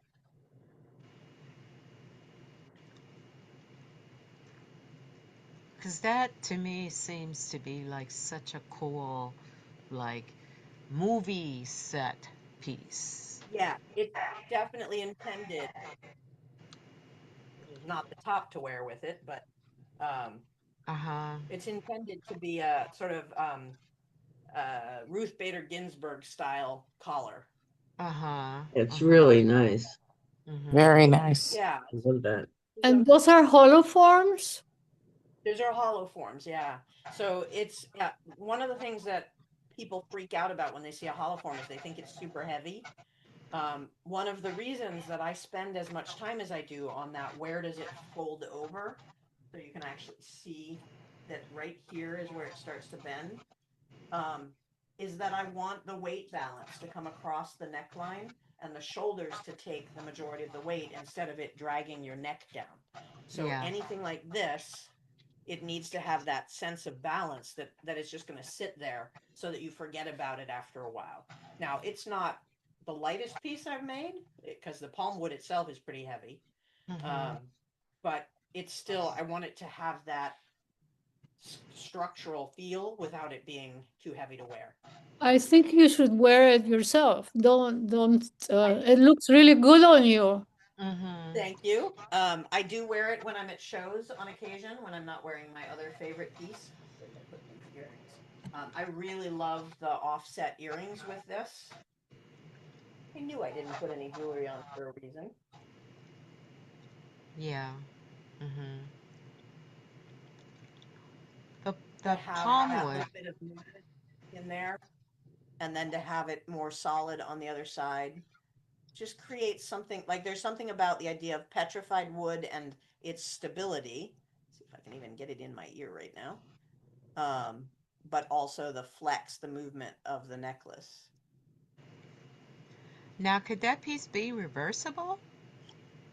It could potentially. It has a texture on the back. So somebody could wear it backwards, but I put my maker's mark on it and they may not want to. I thought about whether to put my maker's mark on the side of one of them. So I always, always, always texture the back as well. And so somebody could just wear it that way if they wanted a nothing but silver. When I first started designing pieces for this particular series of the the multi-piece hollow forms, I was really set on making it reversible. And the amount of time that goes into making the hollow forms themselves made me realize that I didn't want to have to go that route all the time. So I do still make it decorative, but I don't usually worry too much about whether it's fully reversible. The original series, the smaller pieces are all reversible. So I have a series of single pendant hollow forms that I do fully reversible. Oh, that's a stunning piece. Thank you. Thank you. That is one of the reasons that I think I got waitlisted for the Smithsonian this year, and I suspect it was Ooh, cool. the model Can you shop. put Congrats. your mic back on? Oh, thank you. Yes, it's sitting over on the table. Better? What does that mean? Put on the list. What does that? On the wait list, meaning so they choose a selection of their first choice artists, and not all the artists who they select are actually able to go. Oh, There's a whole boatload of jewelers on the wait list that they decide based on who didn't decide to come. They decide to fill one of those spots from their wait list. So okay. having been Excellent. applying for about years, I've never even gotten to the wait list. And one of the reasons is I finally said, bug it, and put all my really big pieces, photos, including something that is almost never done. I put a model shot. Usually you don't put you put your work on people when you're applying to shows. And it made all the difference in the world, I think, because this piece really shows kind of bland when it's just flat. It looks clunky when it's lying flat, but as soon as you put it on somebody, it takes its own life. It livens up. So any other pieces you wanted to see up close from that set before we talk about where are we now and where are we headed? I just want to say that that piece is a perfect example of what we have spent a lot of time talking about, and that is the directionality of the hinges. Because if at the back they had not, they'd all gone the same direction, it would never ever sit right. Right. And then It would talk stick about out like an iguana clunky. neck. Right. Yeah. It would be so that, like I say, that really one of the things that has been great with working with you is taking the time to really be thoughtful and Mhm. being willing to experiment and really take into consideration those elements, because The wearability. whether Yeah. it's that elaborate or even the simplest things, when people pick something up and they put it on and it doesn't feel right, no matter how beautiful it looks, they're not going to buy Yep. it. So that's a good basic thing to It, keep in mind. and to be fair, that piece will not fit everybody the same way, right? There's no way you can make a piece that complex that is going to look great on everybody. But it will look good on a lot of people. It'll look good on people with long, thin necks, and it'll look good on people my size, because I design stuff that I can actually try it on occasionally. But yeah, sometimes it's about just being able to have that sense of, I can show you how it will fit. So my big woven centerpiece, literally, I'd never met the woman who bought it before in my life. She walked up, she tried it on, and she wanted to buy it right away because it had that fit, even though it was a large scale piece. So the people who want big work are okay with it as long as it fits them the way they think it should. So this is another one of those, a different kind of hinge, but this is another one of those ones that part of the reason it took so long is adjusting the hinges, because we need movement both, oops, I'm sorry, out of frame, both this way, so that if I'm wider, it opens wide, or if I'm narrower, it narrows down. And I need it to follow the neckline and bend where we want it to bend. So in this case, it has two of the hinge points going forward back at the neck, and all the rest of them are the left right movement. So yeah, it depends on the design, and it depends on how you want it worn. You know, if I wanted this worn much higher up, I would have to probably have a few more of the side hinges, or else it starts getting kind of wonky at the back, right? But absolutely think about how it falls as you're designing that. And the number of hinges that I took apart on that piece in particular, because I discovered halfway through that half of the tubing that I thought was the same thick wall was not. It was thin wall. So I had a mix of thick wall and thin wall in things I'd already soldered on. So I had to do over a whole boatload of my hinges. Don't be afraid to take things apart, repair them, adjust them, do what you want. That's part of the why are we doing the different categories. Okay, any other questions before I move on to where are we now on our in-flight projects? All right, I'm going to switch to my overhead camera that I added in the other day. It's way too bright though. Let me take it down a notch. How's that looking on screen? I was able to see. Yeah, it looks good. Yes. Okay, just got to get my light out of your way a bit. Oh, you can still see.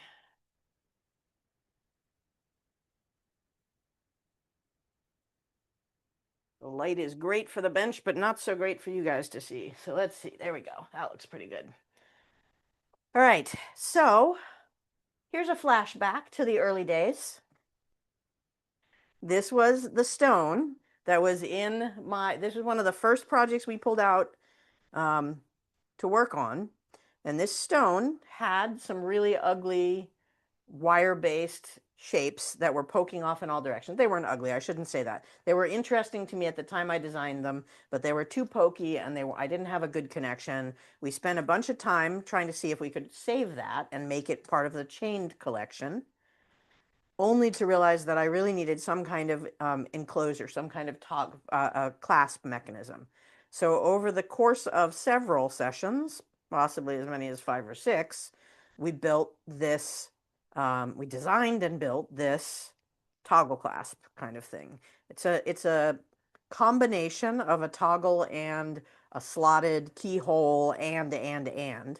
And interior to the mechanism, what's happening is we have a slot that is too big for it to just slide through, but not too big to tuck under and slide through. And we have channels that lock it into place.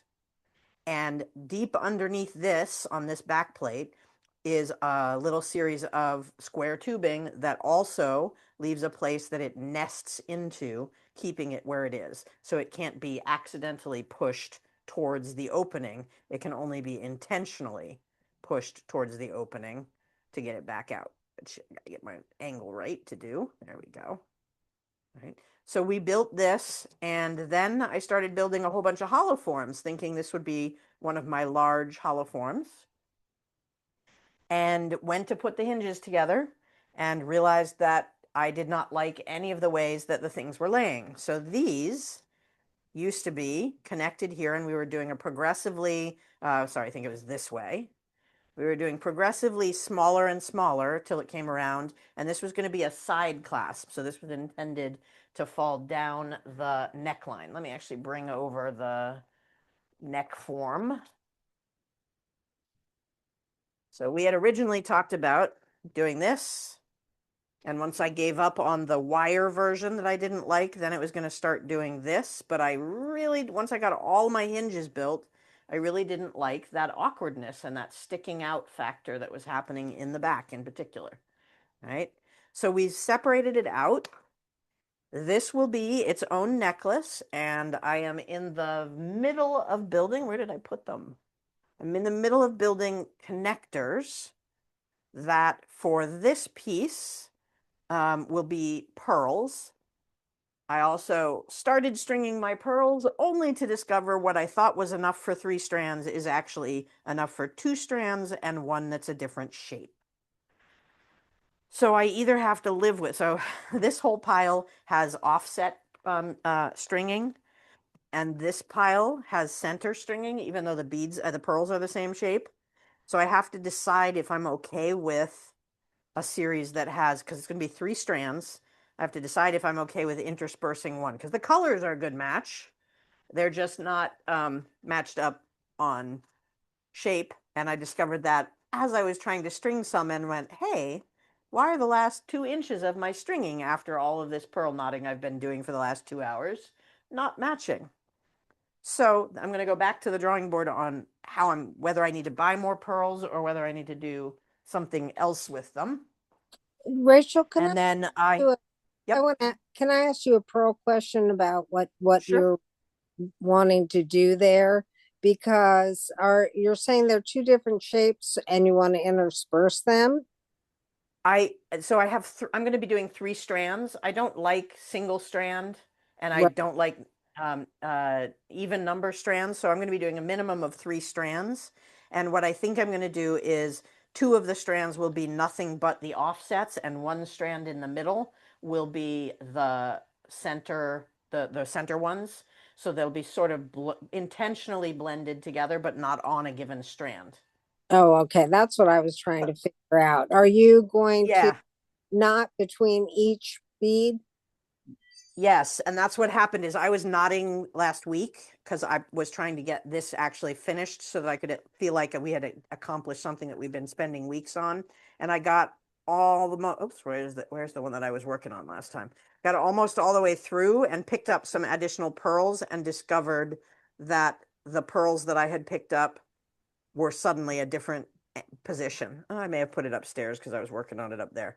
But yeah, Right. I was doing all of these, and then suddenly I was getting not offset after I had Right. already knotted like 8 Right. inches of pearls.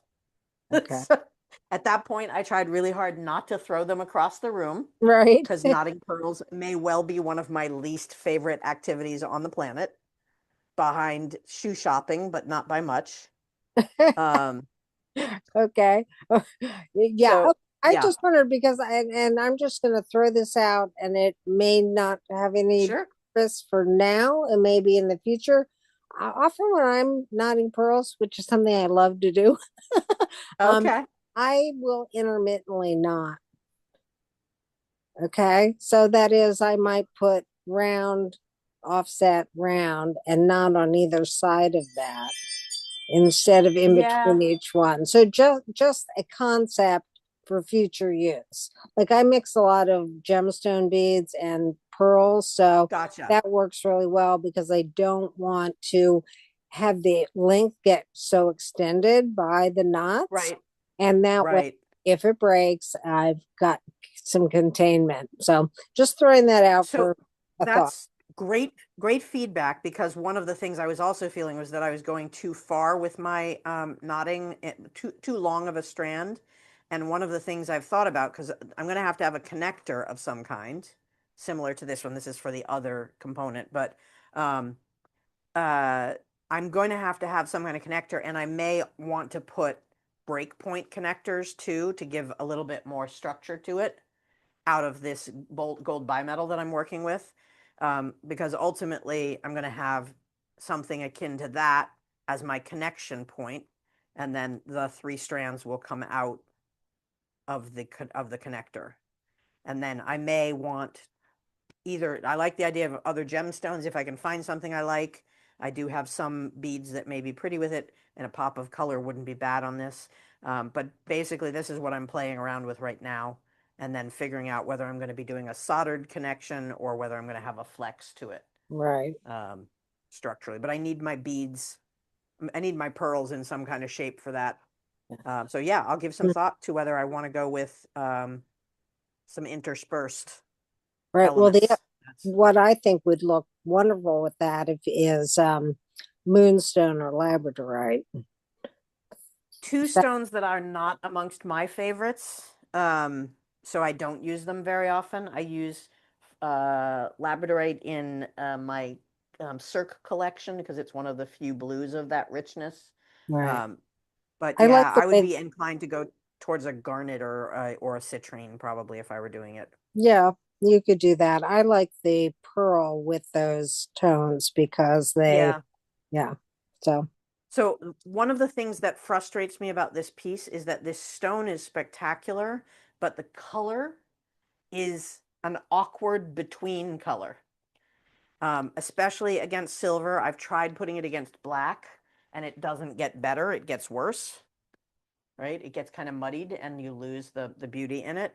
And what I mean by between color is we when we first started playing, and I was thinking about what was going to jazz it up, we put a bunch of different stones near it, and everything that we put near it dulled it down. And even putting gold sort of oranges it out. It's like the beige that I hate in every, home store recommended paint color for when you're selling your house. So it needs to stand alone somehow. And then the color needs to draw elsewhere and not be too close. So that was one of the things, is I didn't find colors that really, really grabbed me right. on it. But And I'm not done playing. yeah. Go And, ahead. and I hear what you're saying, and I think, part of me goes, "Oh, rose quartz," and then you're right, that just becomes washy and Yeah. nothing. Where something like a garnet or a citrine Yeah, pops. would garnet pull out some of the pinkish? Yeah. I mean, let me see if I have a garnet handy and see what we see. Always Because I have a think we garnet went on through, hand. they're not going to be the right style of garnet, but I probably No, have that's some okay. garnets in various Just colors. color. So the Not sapphires really. gets a little yellow. What is that? Ruby must be. The garnet. See, garnet makes it all orangey to me. Oops, is that too far out of screen for you guys? It just gets kind of orangey bleh, right? Yeah. Yeah. Take it away and it's not so bleh. The citrine is the closest I've found that might make me okay with a color near it, because it then goes more to the yellows. But even so, it's just sort No, of I beige, don't know. right? Yeah. It's like a soul sucking, not going to use, oh, that pale green is not too bad. That's kind of subtle. That kind of works. Yeah. Oh, that makes me think about some stones that I have that might, yeah, I'm mixing my meta. No, I don't want to put rose cut stones with this is the problem. So I got to remember this is only for color palette. Purple, it still gets too orangey next to. It goes to its opposites. It's just a weird combo, right? Orange doesn't do the trick. It goes sort of yellowy beigey no matter what we put near it. That's not terrible.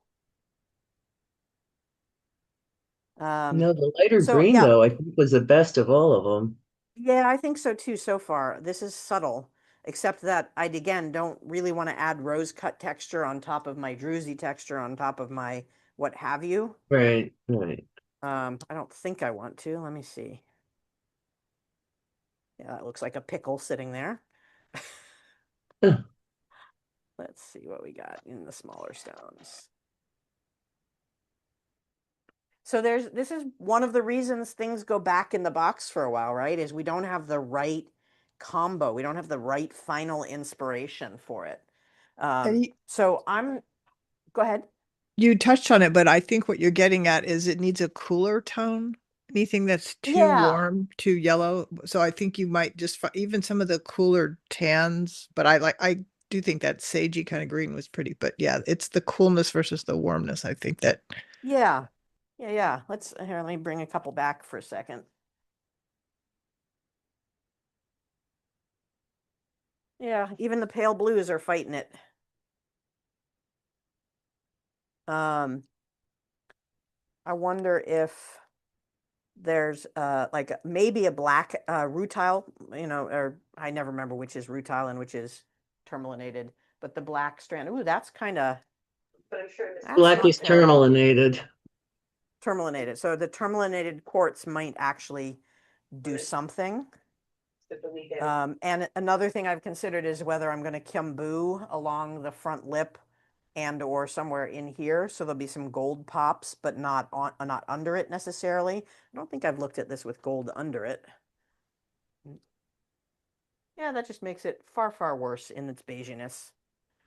So yeah, gorgeous stone. And it went into the box partially because it was fighting a good design, right? So that's one element. But what we gained out of that was multiple other necklaces from the work done along the way. So I don't regret it. I mean, would I have designed this in the way that we've been working on it? Hell no, because I don't design at 2 hours at a shot, which is what we've basically been doing. And the changes in directions, there wouldn't be so many of them before I'd have scrapped it, frankly.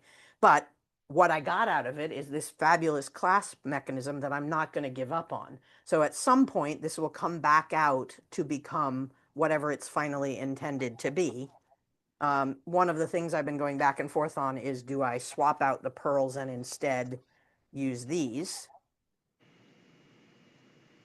And there would be gold in between, so it wouldn't be quite so abrupt of a move over to the other material.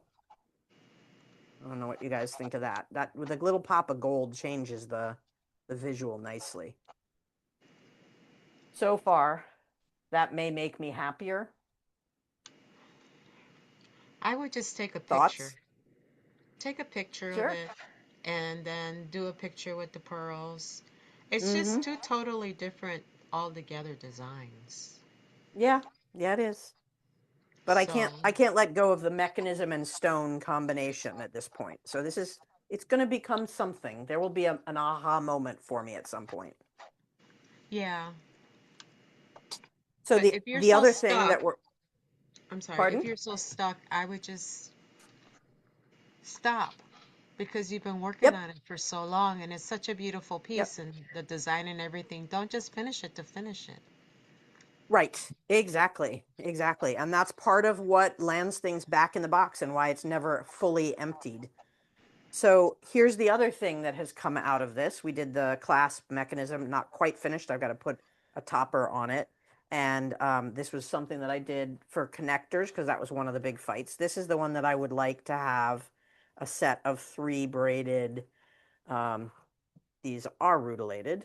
No, yes, these are rutilated. And they're going to be split down the middle because we're going to have this clasp. Oop, am I too far in? Yeah, you guys can't see the whole thing. So we're going to have the interruption of a clasp in there that fits. And then there'll be connectors at both ends. And this is getting sunstones. And I am contemplating again doing some Kyumbu in each of the cutaways to draw that further gold element into it. But it's going to have these absolutely gorgeous sunstones. I live in Oregon. I should be working with sunstone more often than I do because they're beautiful. Oop, come back here. Here's my third. And this is another technique I think I showed you guys, which is the tube setting of stones that can withstand heat by putting them into your flex shaft to set them. So that was another of our skills that we did in one of the videos. So those will be two little blue sapphires that we've got put in there, and then the three sunstones, and that's where we're going to go with that one. So I've got to put the backers on these pegs, and I have to finish making the forms. So I've got a couple cut out. I didn't get a chance to form any of the others between last class and this one. And then I've got to put my topper on here and finish cleaning up that clasp. And I did also just pick up I needed different cord in order to run these strands. So I'm going to rethread these. These are a delight to thread compared to the other ones because I don't have to knot between them. So hopefully that'll go fairly quickly, and then figure out my connectors from here to here. How are So you going to that's connect it on the clasp? Excuse me. How are you going to connect it on the top part in the clasp? this is going to have two of these in here, sorry, Okay. going this way. And so Okay. there'll be another connection on either side. And I am at this point thinking what I'm probably going to end up doing for the connection is I will probably inset a little platform about here inside of these and solder it in place, drill through it, and run a heavy gauge eyelet down through it so that I can put an eyelet on the other side. Okay. Mm-hmm. Right? And then I'll hook it through and solder it in place. Mm-hmm. Then these get wired in to what comes out the other side. Okay. I am not a big bead person, so this is definitely a stretch for me of how to configure this. And it's part of the reason that I've been sort of poking at it for a while before I go anywhere with it. But I'm really enjoying this as an element. Mm-hmm. I put the settings on the other day. Let me actually take the stones back out so I don't lose track of them, and then show you where it starts to go. Come on. That looks really nice. And I love sunstones. Yeah, My especially this favorite. orangey color with the good, is it called schiller? What's the term for the Oh, sun? yeah. Schiller something. Yeah, something like The that. threading that goes on inside of them that sort of Shiny gleams. stuff. Yeah. Schiller, you're correct. It's Schiller. Is it Schiller? Chiller. Yeah. Okay, good. I'm glad my brain isn't completely leaking out my ears this month. So I really just like that. Let me put back to my other camera. I like this partial use. We had started with the all the way around, and the hang wasn't looking right. I'm balancing it wrong. That There we looks go. nice. No, I Um, think this looks better. Yeah. Yeah. yeah, and when we add the connections, it's Yeah. going to be a fairly striking statement piece that isn't a full hollow form.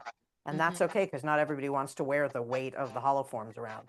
Frankly, these are going to be heavier than the hollow forms would probably be, but yeah, it's not a bad result to get.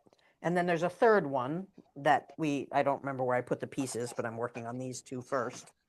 That we got another 3 segments from the original that will become something as a third combination. So I have a series of 3.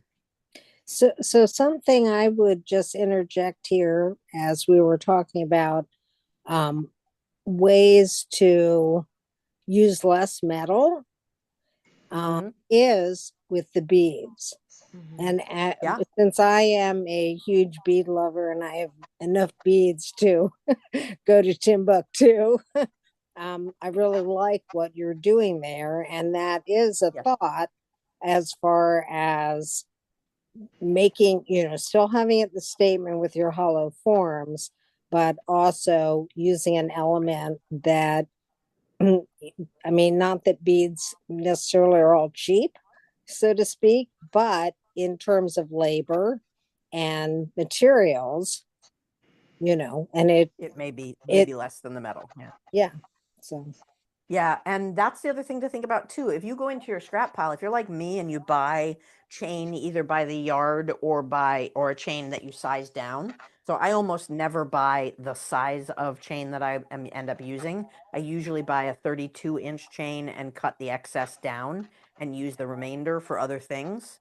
If you're like me and you have a scrap pile of chains, do that segmenting where you've got a chain and some beads, a chain and some beads, and intersperse, or make links of chain with a bead in between and intersperse. Yeah, I mean, I think there's all kinds of things. It's a weird comparison, but back in the in the era of wheatless, meatless days from World War II, when everybody was being told you have to scavenge and scrape and not use the flour and not use the butter and things like that. It's sort of that we're in right now is find the materials that you can use. Use your bacon lard instead of your butter. Use, X, Y, and Z instead. Find the alternatives. Um, and cook down your chickens and figure out what you got left over with the chicken fat and all the things. We have a lot more waste in our world than we think we do when we're making jewelry. So see what you can repurpose. Water castings is a great element to add. And if you've got a bunch of small scrap, just spend a day making 100 water casts and see what you can make out of your water casts. It's still manageable. Even if you decide later to go and send that in for repurpose, or for meltdown, you're just changing the shape of it, so it's still going to give you the return. But in the meantime, you've played around with it. My scrap. So one of the let me talk about that actually, because that's a good element. Where's the collection piece? So transformed this collection. When I was a poor jeweler starting out my collections and had an awful lot more scrap than I knew what to do with, but when the price to get it redone wasn't really worth it, I started building a series of steps that my material would go through. And this was step one. My scraps would first go into me making these forms. And I really wish I had brought more of them down, but I was thinking, what have I worked on and not what's already done? And so I would make these funky open negative space sheets out of the wire and the melt scrap and things like that. Can you hold And that then, closer? yes, absolutely. Here, let me put it under the other camera so you guys can see Okay. it up close. I'll zoom.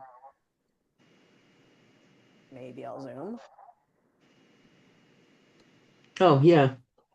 Yeah, so it's Okay. one of the things, a lot of people do scrap works where they're just melting things together, but the Yeah, I do, and bonus that's why I step, wanted to see it. yeah, the bonus step that makes it more interesting to me is once I've got the scraps in place, I run it through the rolling mill a couple times, and Yeah, only the I've done. uppermost surfaces get that high polish while the Right, rest of the surfaces get down low. And most of these pieces, I'm blackening and polishing away the top surfaces right. because it brings out the texture. In this case, it was just a really intriguing piece that was about the same size and proportion as the stone length that I had. And I love this stone, even though it's not one I use a lot. And so I built my frame around the elements that I had coming out of it to build that structure. So it's Very one of my nice. favorite pieces I did in the series, and all of the pieces I did in the series captivated me in one way or another. But that was the first phase. Is I would spend an afternoon just building units out of what I had in my scrap pile for the day. And then I would roll them, and then I would see if there were any segments of them that really screamed out to me. If I made a mess of it, no big deal. I would either cut it up or just melt pieces off of it. And I would bring it over to my charcoal block and an ice water bath, and I would do water cast off of it. And the water cast then became one of the signature elements of one of my dangling earring collection, because they became the posts for my Simply Stone collection. Simply Stones, not Simply Stoned. Um, and so I started using the water castings as decorative elements. And when I'd get the cup shaped ones, I would make pearl holders out of them. So the act of progressing it through those two phases certainly taught me some stuff about what I wanted out of my textures. And all of that can happen before you then still submit it back. And and straw casting is another one. There's another piece in this same series that's done in straw casting instead. So all of that can drive using your own scrap metal to greater end than you currently have it. Another thing that's fun to pour over is like rock salt. Right. Yeah. Yeah, I can imagine. And I've seen people do it over those water soluble balls, the ones that soak up water, and the beads. I think it's spelled BEEDZ or something like that. That makes me nervous because they're made out of some kind of material that's probably burning off on you. But they come up with these great, like, honeycombed cave-like structures of orbs. Maybe that's what it is. ORBZ, I think. Or beans, if you put it in. Well, and you can also carve into a hard charcoal block and then cover it with another charcoal block, and you get a really nice casting without having to do anything. Yeah. So my point is, before you give up and send it in for scrap, try some other things. Yes, Sonia. I just this thought that I myself have been thinking, what if just the fact that the metal is so expensive, just like a redirectional just a redirectional move, not just because I hear dropping metal on food. Dropping metal on food is not what I would do because that is for eating. So dropping metal on water, yeah, that makes more sense. I also have a whole bunch of stuff here, a pile of things. But have you ever thought about that? Maybe it's too poetic what I'm talking about, but isn't it time to just refocus and like what you said before, or I don't know who said something about using other materials. So what I'm trying to find is how can I do less metal because it's expensive, but not lose the ornament and the soul that for instance, your work. Those I never seen anyone who does this the holoforms, like the one that you were wearing just now. So that in my mind is like, okay, that was Rachel in, I don't know, 2020, whatever. But then, because you're talking about legacy as well, but then, because of what's going around in the world and all of that, you also spoke about women's causes. Did you think about that? Like, just rather than fixing here or fixing there or making it cheaper or making it more affordable, just make it like a redirection. I don't know. That's where I am. And the answer is we're all going to have different paths to take on that, depending on how we choose to go. I'm doing the fiscally stupid route of going bigger instead of smaller. And that means that my customer base shrinks considerably, right? Because my price points have to stay high enough to be able to recreate them. Yeah, of I'm course. in a relatively fortunate place that I have enough materials to keep working like that for a while. But you give me a great segue to what is still in the box, right? Because some of it is about, am I going to take this apart because I need the materials? And that may be the case. And I'm gonna remind us all of the categories we talked about when we were looking at our box in the very beginning. One of the categories that I look for is the form, the design, the inspiration. Is it the now you? Is it the old you? Is it somewhere you hope to be and it's just not there yet? Or are you emulating somebody else and therefore you should take it apart and make it more your own, right? So that's form and design and inspiration, reasons it might be in the box or might be stuck.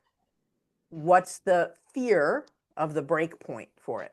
Why did it land in the box? Are you afraid it won't finish up as beautifully in your mind, in finished product as you had in your mind, as you were envisioning? Are you afraid your skills aren't up to the task? Afraid it's too basic or too over the top? Look at the piece and say, I stopped making this for a reason. I stopped because of X, and I need to change that X to something that I'm happier with, or I need to decide to scrap it or completely, reevaluate. Or it goes back in the box for another couple of years, as a bunch of mine did. Next category that we had was function. And function includes things like, is it not going well environmentally? Is it structurally not what you need it to be? Is it not good because of the wear and tear factor on it? It won't hold up. You didn't design it structurally soundly enough, or fragility due to the material. In my original box, there was a couple of designs I loved, but the stones were so fragile they didn't even survive my planning phase, much less my setting and implementation. Is it an uncomfortable to wear piece and you didn't finish it the way you thought you had? Or is it not secure on the body, meaning its clasp is going to let go the way it's currently designed or something like that? So those are things that you would need to adjust the function in order to make the design one that you want to take back out of the box and finish. I thought I had a fourth category. Oh, sorry. I was giving you the how do we redesign categories. Where we're stuck, it could be that you're blocked on design. It could be that you're blocked because you're missing some materials, as in the example of the stone that we're looking at where we can't find a good color match. It could be that your techniques were blocked, so it went into the box when you were like, I don't know how to make a hollow form. I can't finish this the way I need to. Maybe now you do. Maybe it's been sitting there for 6 months and you took the right workshop. Other times it might be in there just because you can't stand it halfway through, right? You get to a point and you're like, this is not what I wanted. Why did I have this? Why did I even design this? So each of those can be handled differently. Sometimes it's about taking apart what you've done into some more base elements. As we've done, you guys have seen me do that on screen 3 times at least with the big necklace project, right? We had it first as a chain. We took it back apart and we looked at the elements. We had it next as a hollow form construction that went all the way around. We took it back apart. We then worked on a clasp or actually we did the clasp first and then we did the hollow forms. So there's a whole series of take it apart into its elements. And in this case, the element that stuck from the original was that beautiful stone that is talking to me, but not quite talking to me the right way yet. And the desire to use some larger construction with it, whether it was a large chain as originally designed, or whether it became the hollow forms. And so we've landed somewhere in the middle, but it's okay to take a piece that's stuck and pull it apart into the elements that you care about out of it. Throw pieces of it away, modify pieces of it, separate them out like we did on this piece, right? I told you I took elements that I had left over from a long gone collection, my lightning bolt series. The only thing of which that ever sold were the earrings. I never did sell a single necklace on that, I don't think. And I took elements from this was going to be part of the chained collection, so a much larger structural piece, but I never liked the shapes I was getting. So I stole this element, I stole this element, and then I have a boatload of pearls because once I started putting it together without pearls, it looked a little too bland. And I happen to have a bunch of pearls from my nacre collection. So it's taking the segments and using them in a new way. That is going to get you past a lot of your design hurdles. Materials blocked. We're all going to be materials blocked for a while with the price of metals. So maybe that's the exercise this year, is going back and saying, what could I use instead of my silver, instead of my gold, right? And then techniques blocked.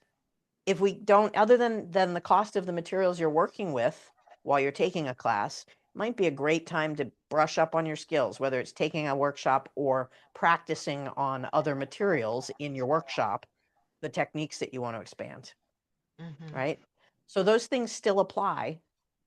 And I go through an iterative process every few years, and it's been 2 years now. So guess what? I have a box of things. I've been talking at you a lot, and we're getting close to 7 o'clock. Are there, I am happy to go into what's still in my box of unfinished things. But if you aren't interested in that, I'm also happy to just either wrap or take any questions, or if people have ideas that are sparked from this, what would you like to wrap up our exercise? I like the idea of taking different classes here and there. Um, with this whole craziness happening with ice and that, I was just starting to get depressed. So I'm like, I got to get out of my studio. And that's when I took that fold forming class. And, I Good. love the people that were in the class. The instructor was like, what, 20 or something? And she looked at me and she looked at my Instagram. Why are you taking my class? I said, we always can learn from each other. And I did. And, yeah, I mean, that just took me into another direction. And Good. I didn't have to use silver. I used copper. And yeah, I Yeah. mean, you're still paying for the class, you're still paying for materials and all of that, but still, it just takes you into another direction. Then I took the tap and die class from Metalworks, you know, and that was Nice. a lot of math, and I'm still going a little crazy with it with millimeter and the whole thing and gauge and then getting the brass, like instead of, you know, fractions and then it's, gauges and all this other stuff. But that's all new language that I learned within the last 4 years that I didn't know anything. So, um, yeah, I'm always practicing not silver, you know that. I'll do the casting for silver, like I have my Barbie doll High Heroes series, but it, yeah, I mean, it's just like I've gotten to the point where I'm like, well, look at what I have. I have a ton of stones that I can do something with, you know? Yep. And, just Take a taking stone in advantage. stone class. Yeah, yeah, Take a and stone and just stone. Yeah. when I took your Codwell session, I never would have thought that I can, you know, do a ring, with the stone in there and all of that, and just amazing what I've learned just being here with you and Good. Yeah, inspired well, and not So only that, that but actually, appreciated. oh, sorry. no, go ahead. It's just with classes. I mean, even if it's something because I recently took a fusing and reticulation class, which I've done for forever, Yeah. but every teacher has a different method, and a lot of the students have a different, and you might just come across that one thing that's going to save you a good half an hour or something. Right. Yeah. So you don't have to take the $1,000 classes to, Right. do that, but it's just good, when you broaden your circle and stuff like that. So Yeah. it's kind of it's fun, and I'll tell you, this has been just fabulous that you've been Good. so generous with your time, for Well, this. it's been super helpful for me to articulate my design requirements and progress in my brain. Putting that out into words has helped me a lot in being able to articulate that kind of work to people. And it's always fascinating to hear other people's design approach, Yeah, because not everybody thinks about their design work the way that I do. Certainly, a lot of people don't think about it the way that I do.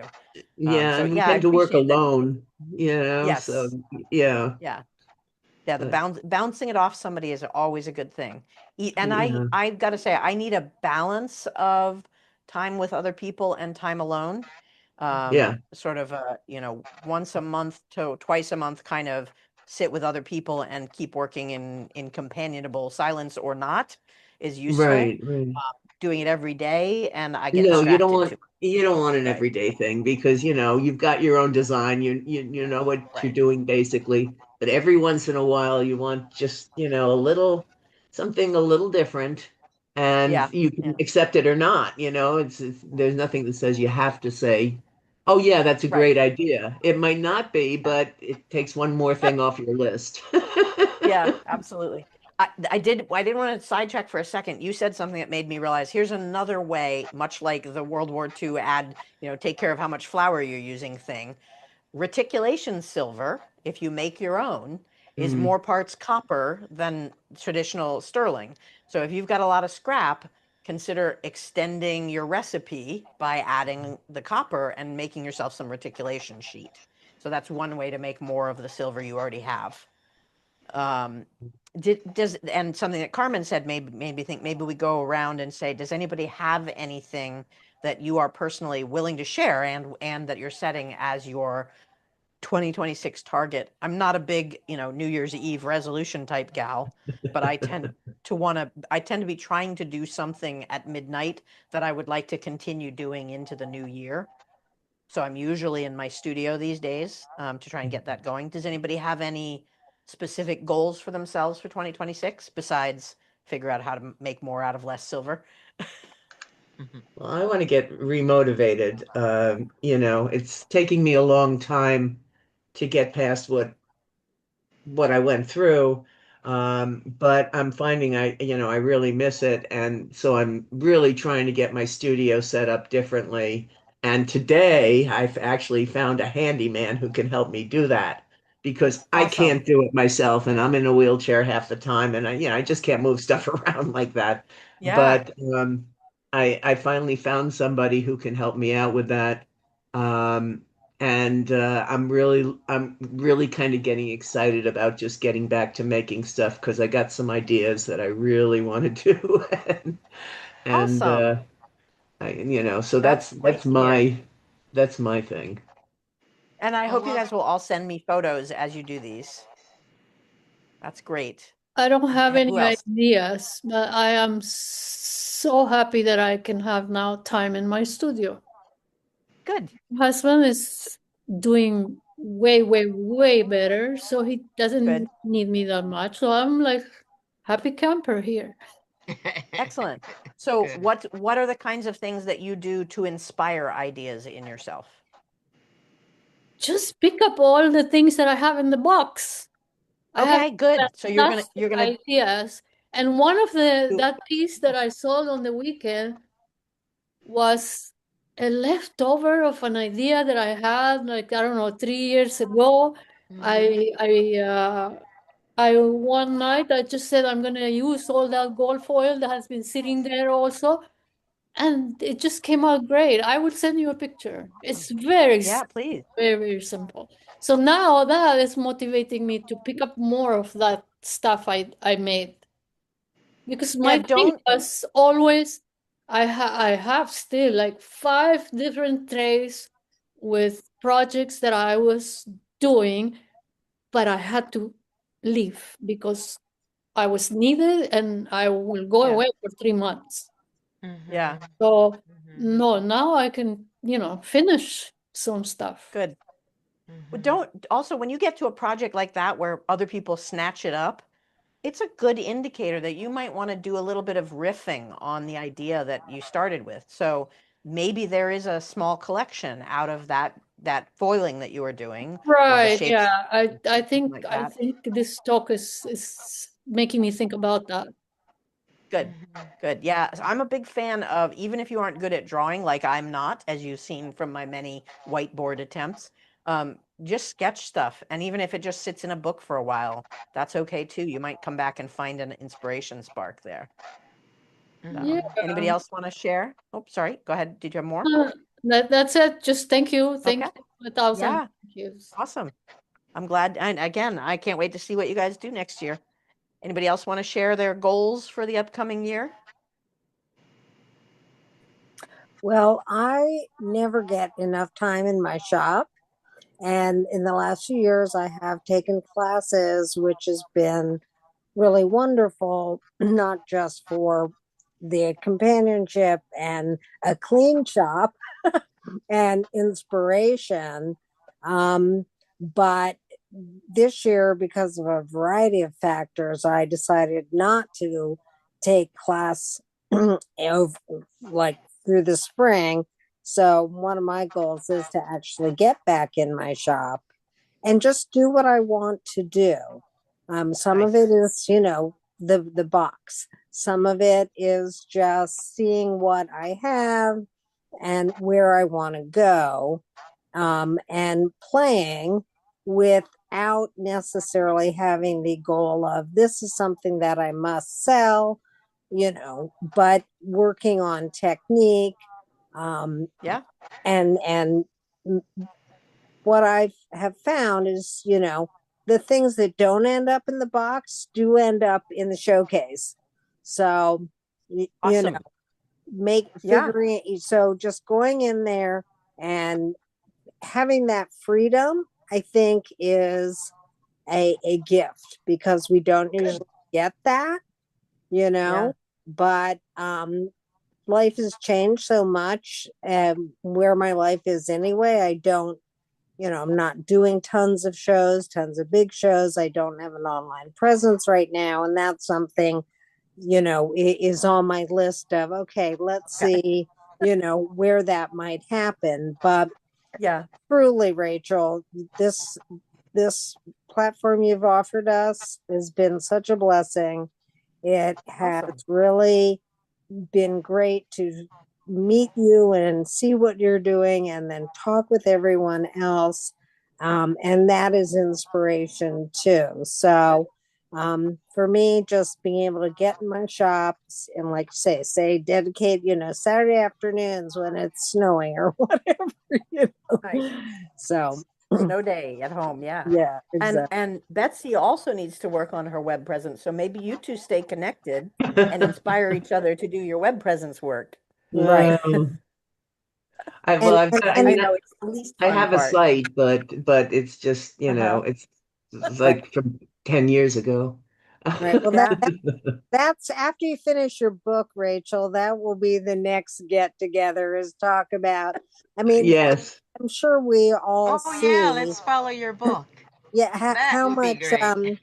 competition there is online, and there are a lot of Yeah. young people who are Oh yeah, really don't making we use have to? of certain I'm sorry. platforms. Sorry, No, they're you go. I was just going to say that all these young people are making use of certain platforms. Mm-hmm. And there's a lot of quote unquote hobbyist makers who can still underprice you or Yep. a lot You of different shouldn't. things. So it's becomes complicated in terms of Yep. how do you get Absolutely. yourself out there. And Yeah. I from what I It's see, exhausting. It's exhausting. Yeah. that too. Well, I'm on the East Coast and it's not like there isn't a market, but since the pandemic, the shows have changed, things have really changed. So Yep. figuring out where to try to get your stuff out there where it's actually profitable because all the Yeah. work we're making the work and then that, if Takes you a lot. if, It takes a yeah. lot of energy. Yeah. So thank you. Stephanie, Helen. Oh, sorry, go ahead. Anybody, Stephanie, you have anything you wanted to share? Okay. Well, I hope you figure out whatever goals you choose to figure out with no pressure at all. Well, wait a minute. We've got to figure out what day of of each month we're going to get together and proofread your book. That would require that I finish writing it before that happens. No, when I'll talk That's all about right. that in a second. We can do I'll a talk sentence about at a that in a time. second. We can do a sentence at a Renee or time. Helen, did you have any goals for next year that you wanted to share? I have no goals except to survive the politics that's in this country now. Oh, good luck And on that. and to tell you that you have given me a place to rest. I Oh, watch good. what you're doing and listen and I relax when I'm watching you. So I Aw, can forget thank I you. can shut that off for a little while. I appreciate that. You've kept me Helen, I sane don't for an you keep me sane on Wednesdays. Well, hopefully, I mean, there's nothing says you guys can't get together on your own on Wednesdays and keep yourselves motivated. So, Helen, did you have This has anything? been great. This has just been great. I just want to make sure Helen doesn't have anything she wanted to speak up on. Oh, yeah. Helen. Oh, thanks. No, just my goal is really to just get back out to my shop and get started and pick a couple Excellent. projects. And I will because it resonated with me when you talked early on about patience. as you were Mhm. jeweler making. And so I always think of you when I'm tackling like something didn't go right or I have to go adjust how something soldered or whatever. You'll always be that little Yeah. voice in my head about the Good. patience. But I really, Yeah, I some- echo what everybody's already said. Thanks so much for being Thanks. very, very, very generous with your time and your knowledge and your experience. And this has just been a great group of people. I've enjoyed every Good. moment. And as was just said, it's also just been a great little community to just kind of refocus our minds on something wonderful. So Good. thanks for doing Oh, that. my pleasure. And It's been and my if pleasure. you want us to try to stay together or people want to try to stay together, I mean, I'm happy to try to do an email list or something. I don't have people's emails because I don't think they were shared, but you know, I'm happy to put mine in chat or people can get in touch with me and I can try to help people stay Yeah, connected. So anybody who wants to stay connected, I'd say put it in chat. And if you're willing to take on that sharing of the list, Helen, that would be fantastic. okay, great. Pop it into chat Okay. now. Great. Just to let you know what's next for me. Obviously, I'm going to be working on the Clasp book like crazy. If you're following me on Instagram, you'll see some of those in action. And I've started converting my handwritten notes into typewritten, but that's slow going to translate that. Yeah, and the idea of people proofreading, there are going to be some beta testers that I will need, and I'll be announcing it out to my mailing.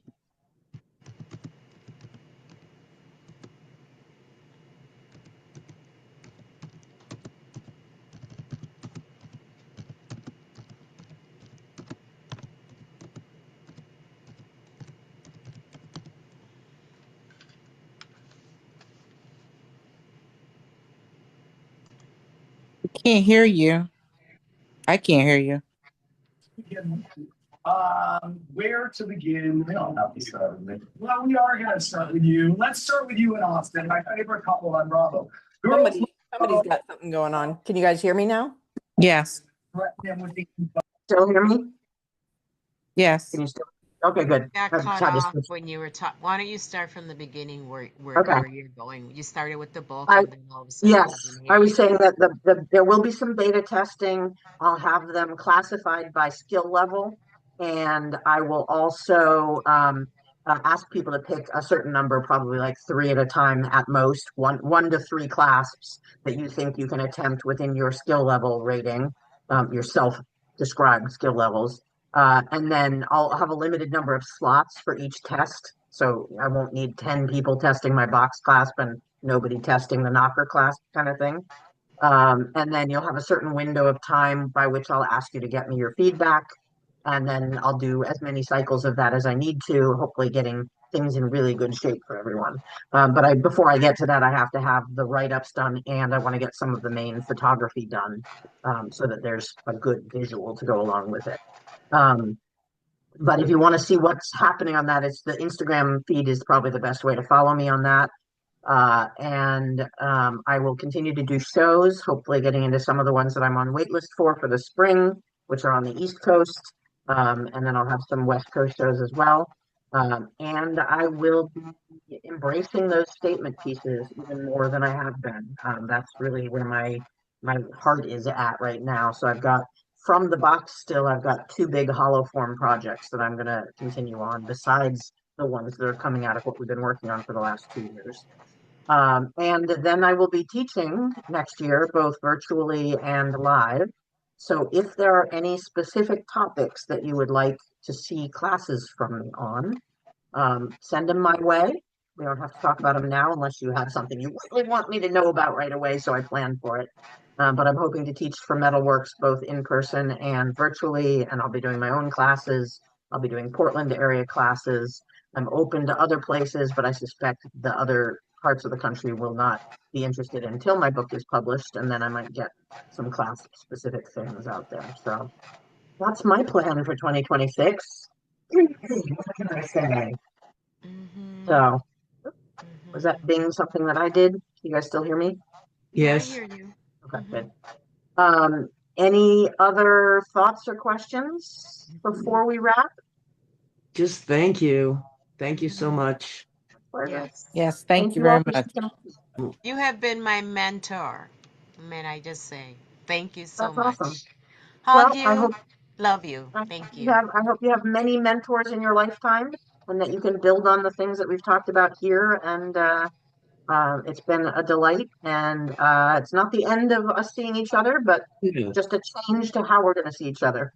No, right. I would like to keep in touch. I try. Sounds good. Okay. All right. Good night, all. Thanks again. And happy Thanks to holidays. everybody. Happy Happy holidays. Thank holidays. you. Bye bye. I'll put out the video in a few days. All Great. right. Good Thank night. Thank you. you. You.